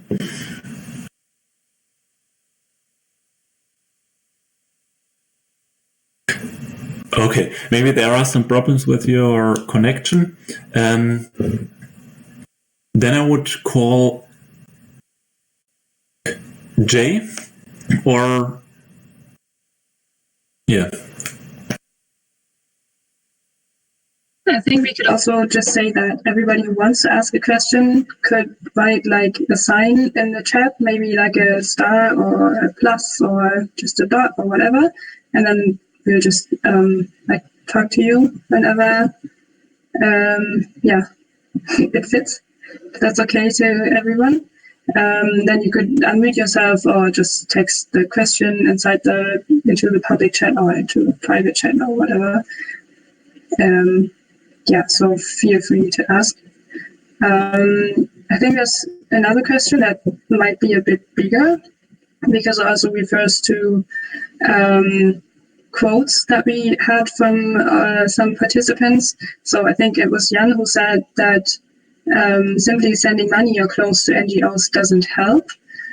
we need to change politics evoking such conditions. And now has been several people asking how we can help and support from outside Greece. So I think this is a question to everybody. Do you have any personal feelings about that? How would you answer? Sorry, I have to repeat the question here. So the question was actually, what are ways that we can support from outside of Greece?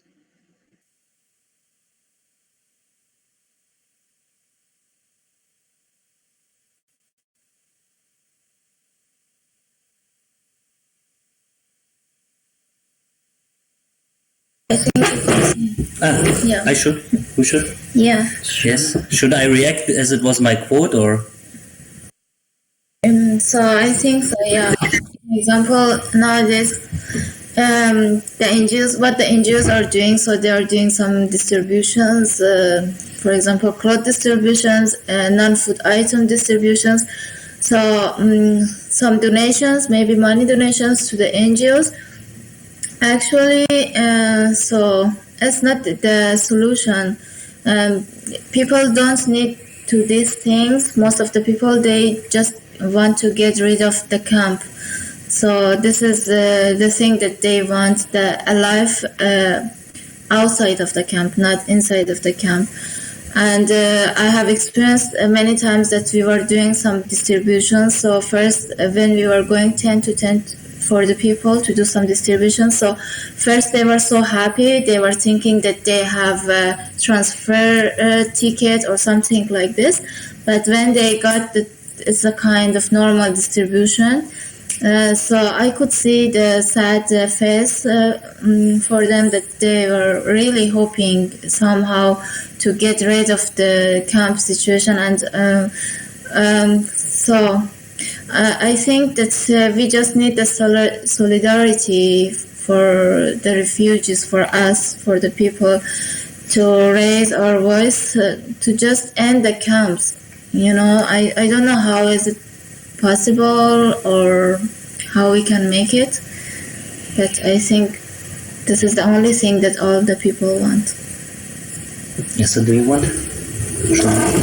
Yeah, I agree with Nazanin.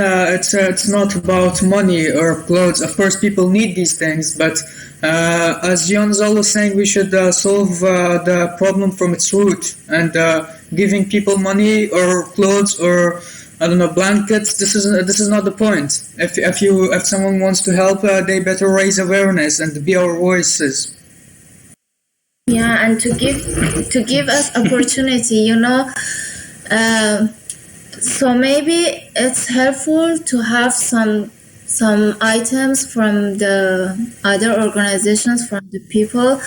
But let's say this: that we want just the opportunity to get inside the society and have our own works, to buy these stuff by ourselves, not to be helped by some NGOs. So yeah. Yes, I completely agree with this. I know it's hard from Germany or another rich European country, or even in Greece, what to do with the situation. But I think over and over again, you have to raise awareness that people should get organized politically. There are enough of like Seebrücke in Germany. I know because I'm from Germany, so I know these kind of groups. It's very low level political organizing, where you can either you start a group in your own city, or you join an existing group, or you do whatever kind of anti-racist or let's say get politically organized. Try to find alliance and try to find allies and try to set up a political group, organize a demonstration. I know it's hard now with the lockdown again.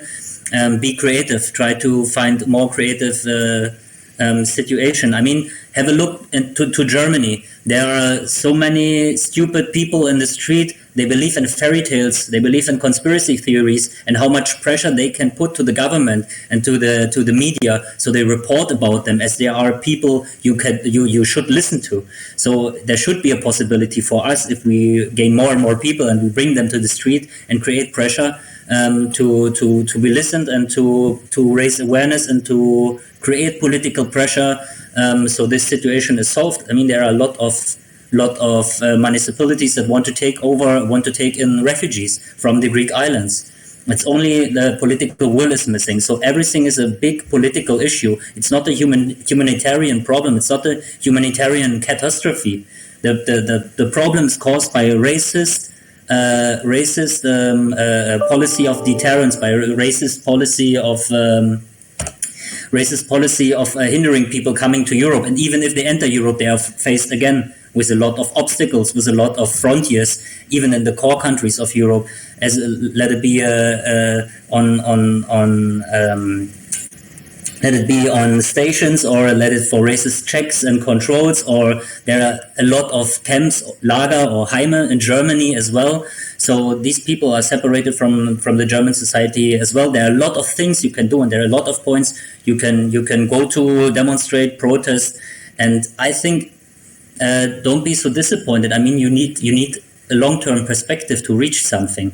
And let's see how much privileges, let's see how privileged we are in the rich core countries of Europe.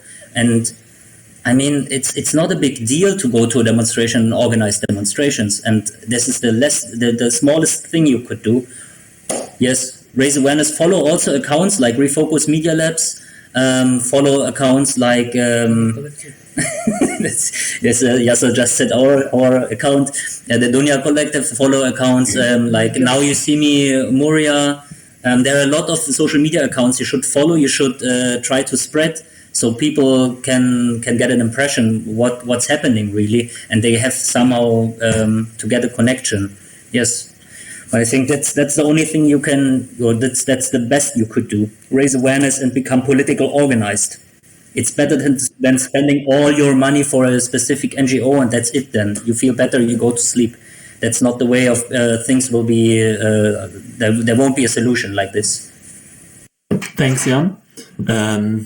Because you've mentioned the political group Seebrücke, there's as well one group in Passau, Seebrücke Passau.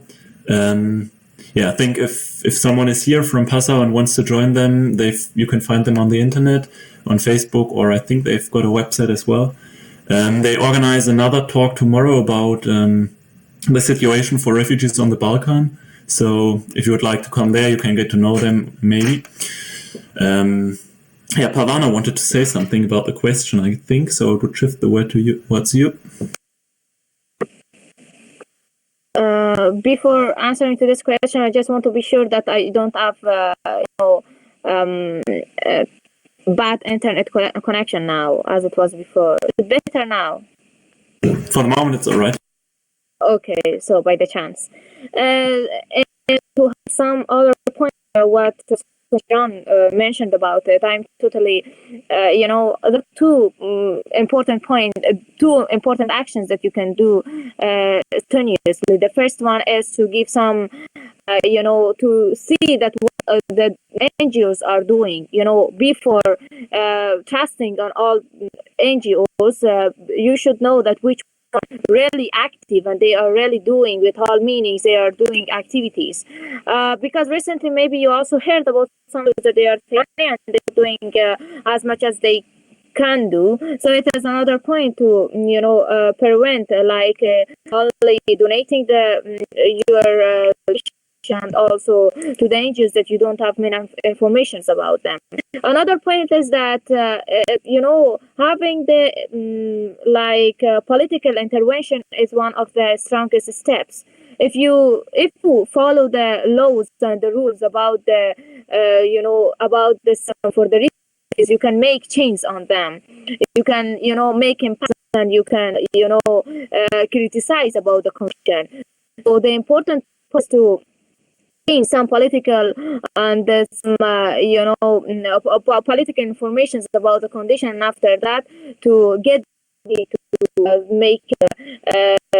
make change and also criticize about the current legislations. So because many municipalities they agreed to accept the amount of refugees from the islands, but after that, when this pressure decreased, stop this process. Last time when I another discussion with one of the German politicians, they were talking about this of the the people and the citizens of the connection is very bad now. I can barely understand you. Do you want to try to? Yeah. Maybe it's better now.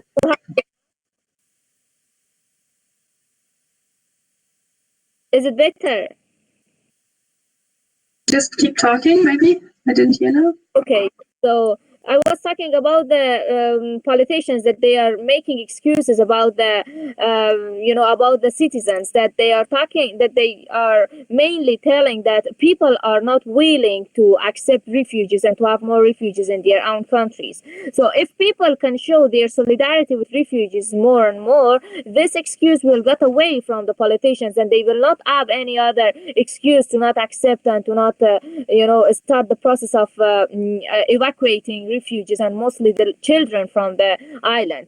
So important point is to aware yourself, to share this information with your friends, and to make these discussions, and to not let the states to show it as something repeatedly, that every time people may speak about it will not make change. No. Actually, sustainable change needs time, and change doesn't happen in one protest or two demonstrations. So the important point is to not lose your hope, and to not lose your goal in rescuing those who are suffering in that condition. So much.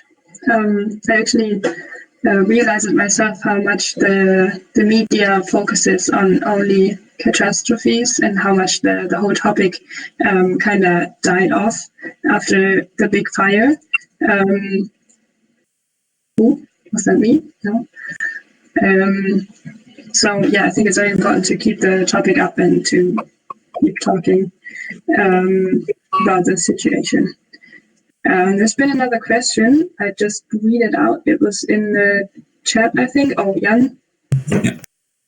Yes, dealing with this term of catastrophe, I'm sorry, but it's already a situation like in the Ristona camp is already a catastrophe. And we are so used to all these horrible pictures that we think something worse than Moria has to happen, then this is a catastrophe.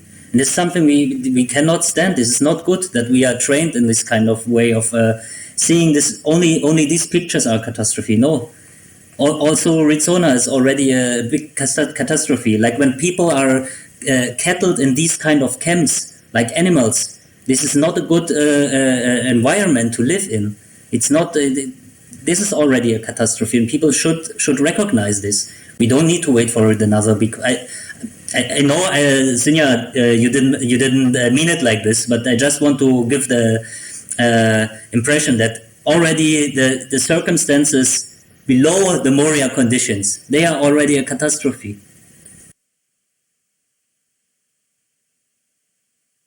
Yeah, I think when we talked yesterday, Jan, you already mentioned something like this, that when coming to Moria, you said you were like really shocked, and you've told us about how you get used to it, how you get used to like a catastrophe, and how it seems to be just normal. Was an interesting insight you gave yesterday.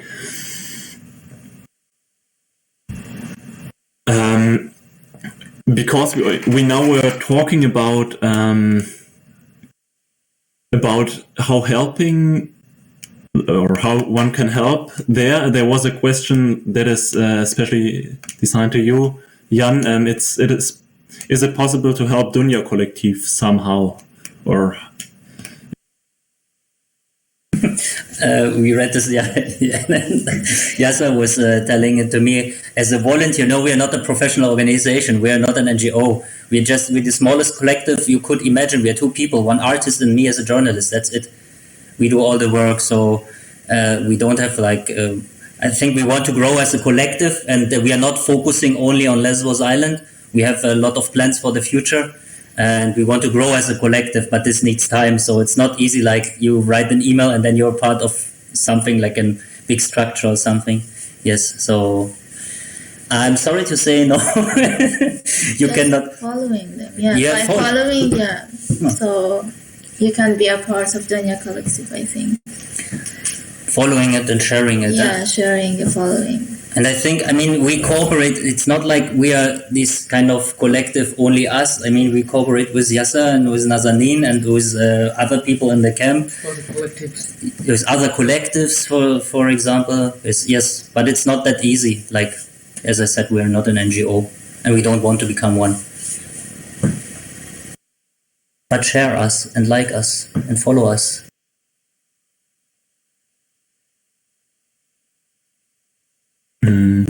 Thank you for answering.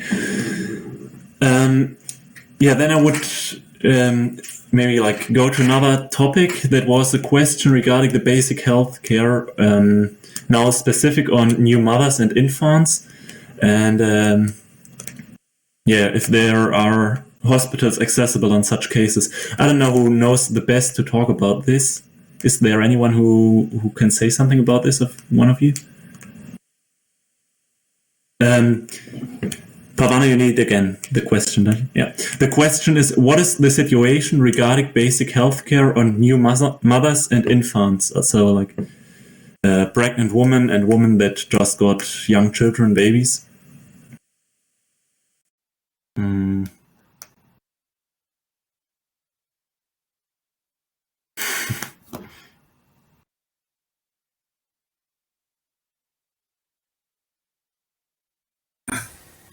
Yeah, about the pregnant women, inside the camp, so they have this chance to give their birth in the hospital, but I have heard from many women that they already gave birth to their children. They are really behaving in a very discriminated behaviors with the refugees. So mostly they are not caring about themselves a lot as they care to the other people, and mostly I have heard this that they are encouraging the mothers to feed their children with the powdered milk instead of their milk. I don't know if they want to sell out their milks, powdered milks, because I was there was one day that I was collaborating with an organization that they were making aware the pregnant women, the new mothers, to just feed their kids, feed their babies through their breasts, through their own milk. But I heard from many women that they were told by the hospital staff that they should give their babies powdered milk instead of their milk. If it comes to specific clinics inside of the camp, I never heard about these cases. All the friends I know in the camp, they give birth to the baby, and then they have small kids there in the camp.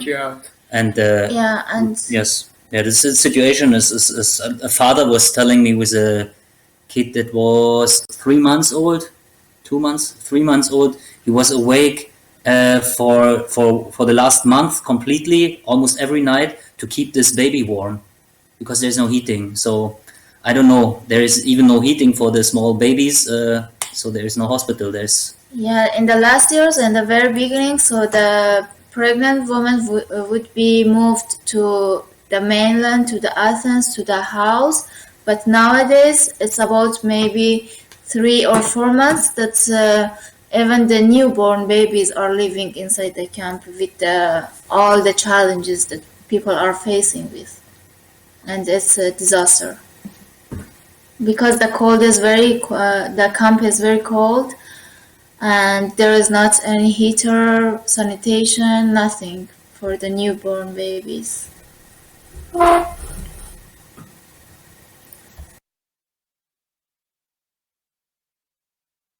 Yeah, Parwana, feel free to talk if you want to.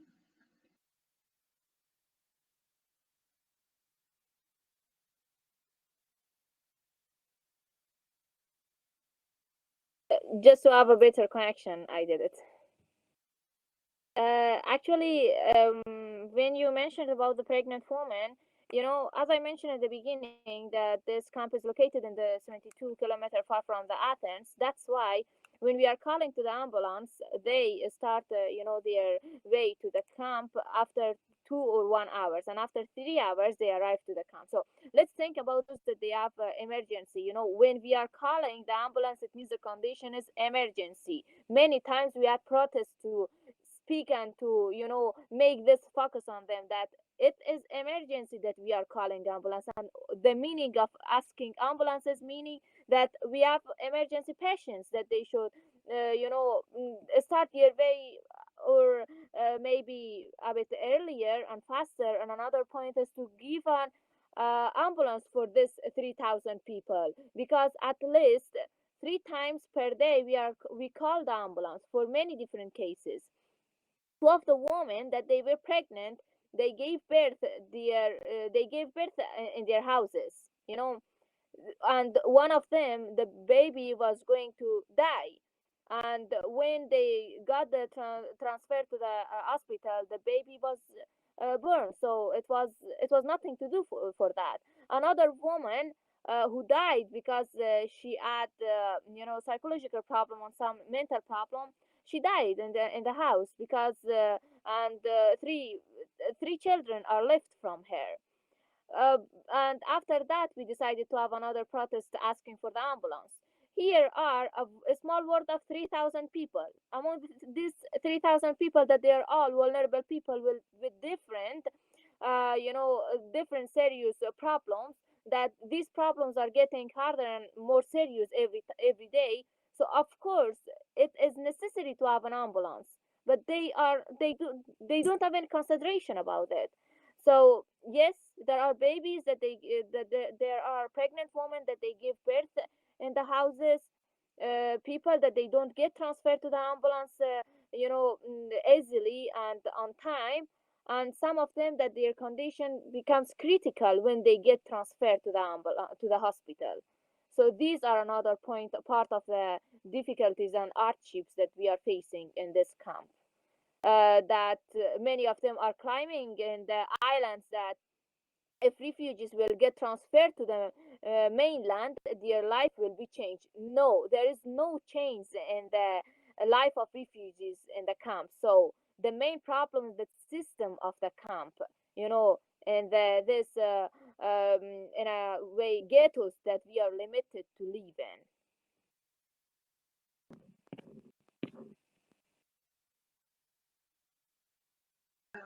Thank you for the insight. That's horrible, I find. I don't really know what to say. But to maybe get to another topic, we have another question to you, Parwana, actually, because it's concerning one of the letters to the world from Moria that you published. And in one of them, I think you talked about your experiences living as a young woman in Moria, and you also talked to a transgender person.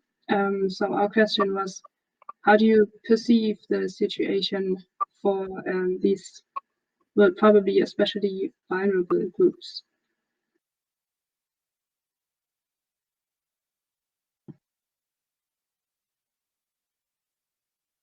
Do you need the question again? Yes, please. How do you perceive the situation, the conditions for yourself being a young woman, and for people who are transgender in the camp right now?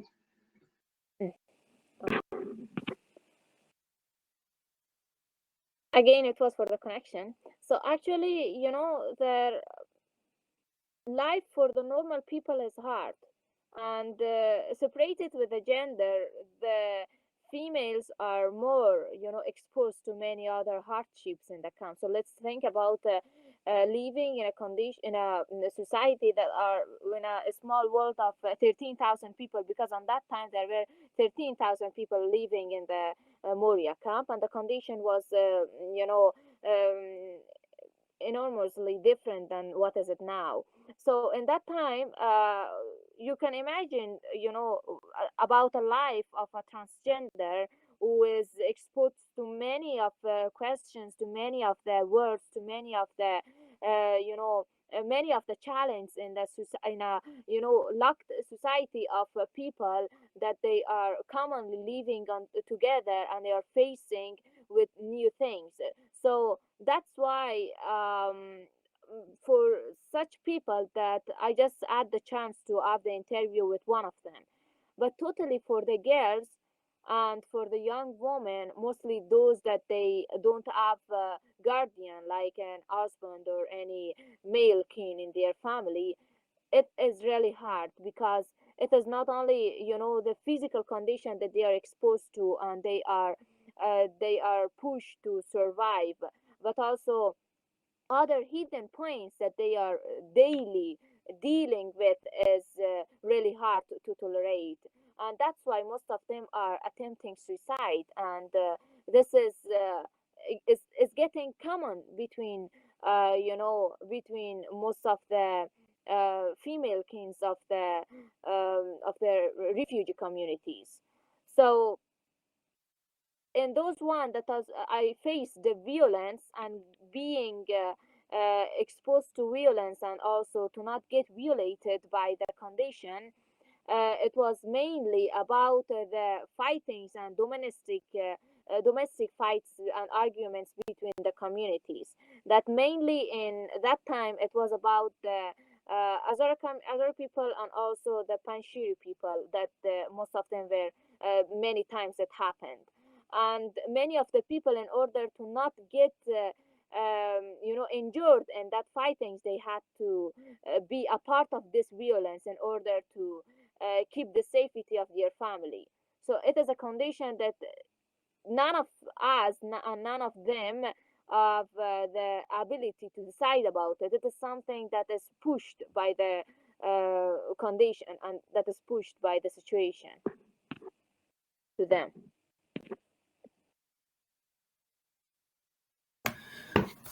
Thank you, Parwana.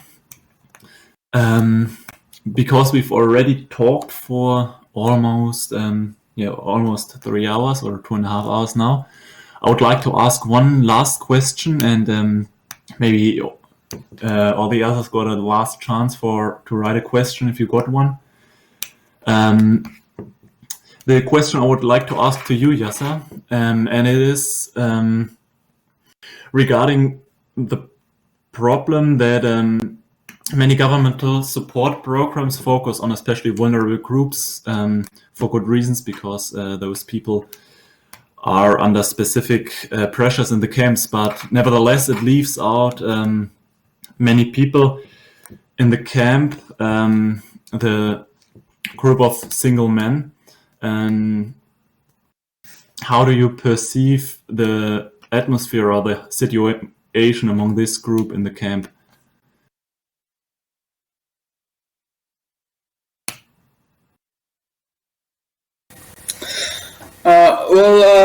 Even though I'm with my family here, so we are in a separated area than the single men, but I have a lot of friends, and usually we have these sleepovers, and I go to their tents and I sleep with them to hang out and talk, so I know about their situation. The situation, it's a lot worse. As I told you before, there was a guy, Nazanin, also know him. He's our classmate, actually. Mustafa. He used to be a totally different person.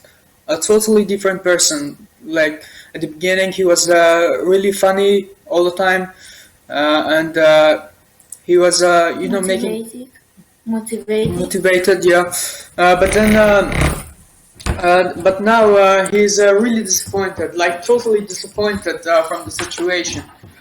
And you know, whenever we are having a chat, even if it's not about the camp, he starts saying that yeah, we single people, we don't have they don't send us anywhere, they don't transfer us, and it's really disappointing for all the single men to be in this situation, because less facilities are giving them for them. NGOs are careless about them. Also about the medical situation, sometimes they don't really care about them. So it's really annoying about their situation. So to reduce this pain, to at least sleep at night, they take these drugs. As I told you before, they take a lot of illegal medicines like tramadol, for example. I know a guy who takes 25 tramadol per night, and he knows that it's not good for his health, but he has to take it, because now after being on the island for almost more than a year, let's say 1.5 years, he is addicted to the medications, and he addicted to the tramadol, and he can't sleep without it. So the situation for them, it's even worse. They are really disappointed. Can I add something as well? So it's still the single men, they are taking shower in the open area in this cold weather with cold water. This is the first thing. And about our friends, so as Yaser told, every time he's mentioning this, that we are living in a prison, and so these sad things, that it makes us really sad. And myself personally, I don't know how can I help him. Most of the time, and he needs really a psychologist, and he was trying to get a psychologist, but until now it's about 2 months that he's looking for a psychologist to even talk to him or her, but he's not getting this chance to have a psychologist even. And so even in a bad temper and a bad mood that he has, he's going and waiting in the long lines for having a psychologist, but it's not possible for him yet. Can I add something as well? Mm-hmm. A general thing for this kind of only talking about vulnerable groups. I mean, of course, these people need a specific protection and specific programs. No question about that. But the problem is that if we are only focusing on them, and a lot of NGOs doing it as well, we have to save the mothers and the children. We have to save these and this specific group. We are undermining fundamental rights. We are undermining the right for asylum, and then it's nothing but you have to help me, Gnadenakt. Just find the word deepl.com. So it's not about the subject of rights, of fundamental rights. You are yes, ruled by these. You're going back to being ruled, let's say, by a king, by a sovereign that gives you this kind of. Can you help actually with this word? Did you find it? I looked it up, and they say act of mercy or act of grace. An act of mercy, yes, yeah. Let's say it's an act of mercy. Yeah, that's an easy translation. Yes, so we going with this kind of behavior, focusing only on these specific groups. We're going away from fundamental rights for everyone. Human rights are there for every person, and not for specific groups. Yeah. And we're going away from this and doing just acts of mercy, picking out a few, which maybe these bourgeois European wealthy people can identify with, and they have mercy with, and then these are the chosen ones. And by doing this, we are destroying fundamental human rights. So it's an attack on the general rights, universal rights. I don't know if we have time to talk about something about vulnerable. So There is one thing about the vulnerable people as well. Vulnerable people are the people that they have certain problems that they need to be considered and be out of the camp. So in first days, for example, about maybe 7 months ago, there was some kind of program for these vulnerable people that they would be recognized and they with their problems, with their main issues, and they would be transferred out of the camp.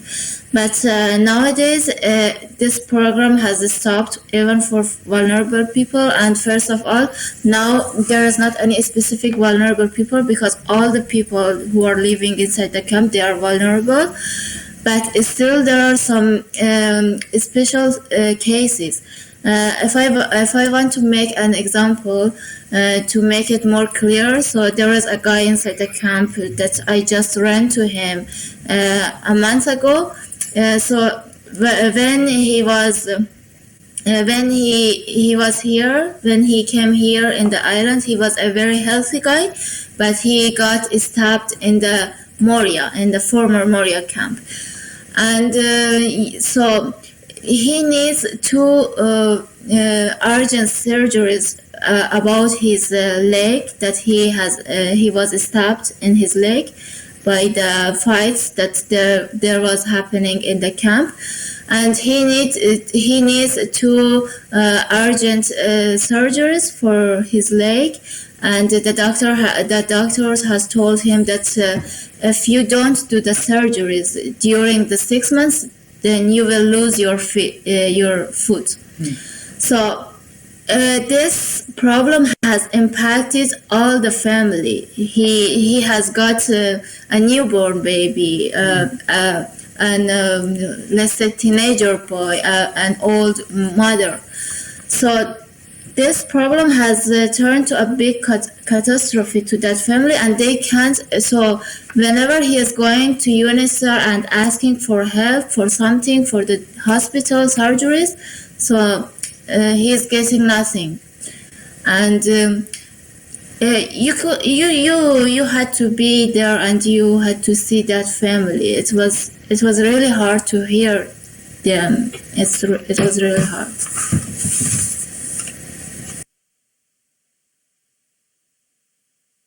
Thank you. Thank you for sharing. As it is already 9:45, we would maybe say that we stop it now, even if it probably is a lot more to say about this. Usually we wanted to talk about how with all these terrific and bad situation, it is still possible for you to carry on, to get some hope. If it would be all right for you, we would leave this part out. If you want to say something, you can do. Okay, then we would just maybe stop this talk for today. Parwana?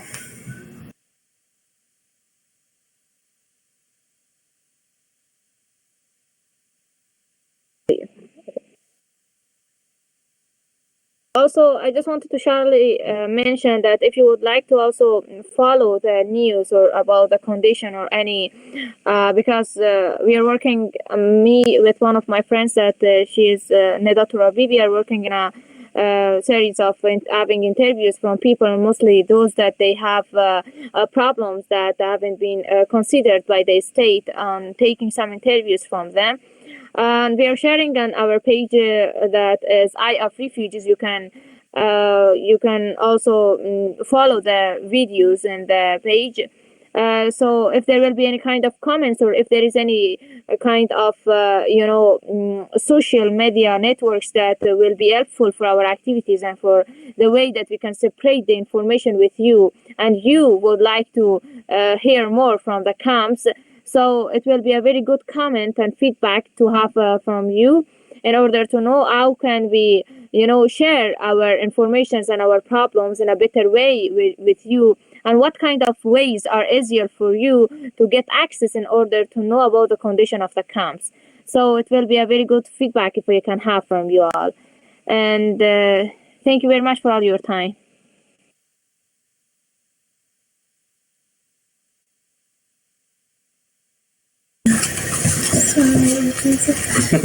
So we would like to thank three of us for your patience and for your time for watching and hearing us. Thank you very much. Yes, thanks. Now this Huge thank you from us as well for the whole organization and finding time today. So much time, especially because I think it was longer than all of us expected. Right, I think then we might end this discussion now. Also, actually, we should still maybe take attention that our series of moderations and how do you say, Vorträge? Maybe talks? Lectures. Lux has got prepared some other more interesting lectures with cool people. So I think you have some dates. The next one is going to be on the 22nd of January. Then there's one on 28th and on 31st. And you'll find more information on our social media as well as on the official page. One more thing, maybe. Can I? Should we show the video as very depressive ending? We forgot the video completely, but I mean, you find it online as well on Instagram and Twitter. You can watch it there as well on Dunya Collective's Twitter and Instagram. Maybe it's too depressive for the ending. You have to decide. I would think maybe we could show this video for the ending. It is depressing, but I think it is a depressing topic. So, and maybe it's a good call again for action. That people should do something and raise their voices. So I would look up this video, and while searching for the video, I want to again advertise the talk tomorrow, organized by Seebrücke.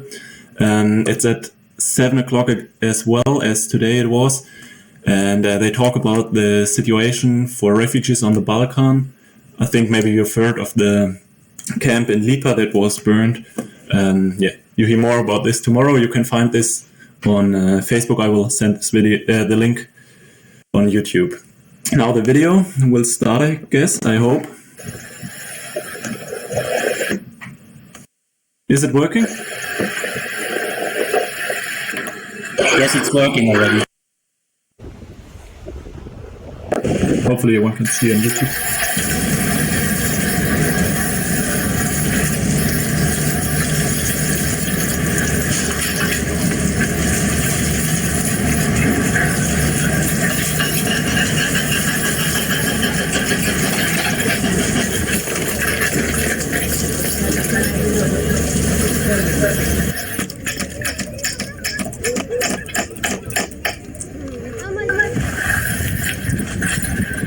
Anya, could you turn off your microphone? بس حیوان زندگی بکنیم با خدا. اینو شما درست کردیم. تشکر از شما که اومدید.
Okay, then thank you for the video. I think the video is made by Dunya Collective, not by us, because our logo was there. It's not of us, it's from, I think, Dunya Collective. Thanks everyone for listening. Thank you, Parwana, Nazanin, and Yaser, and Jan for having time to talk to us tonight. And yeah, stay safe.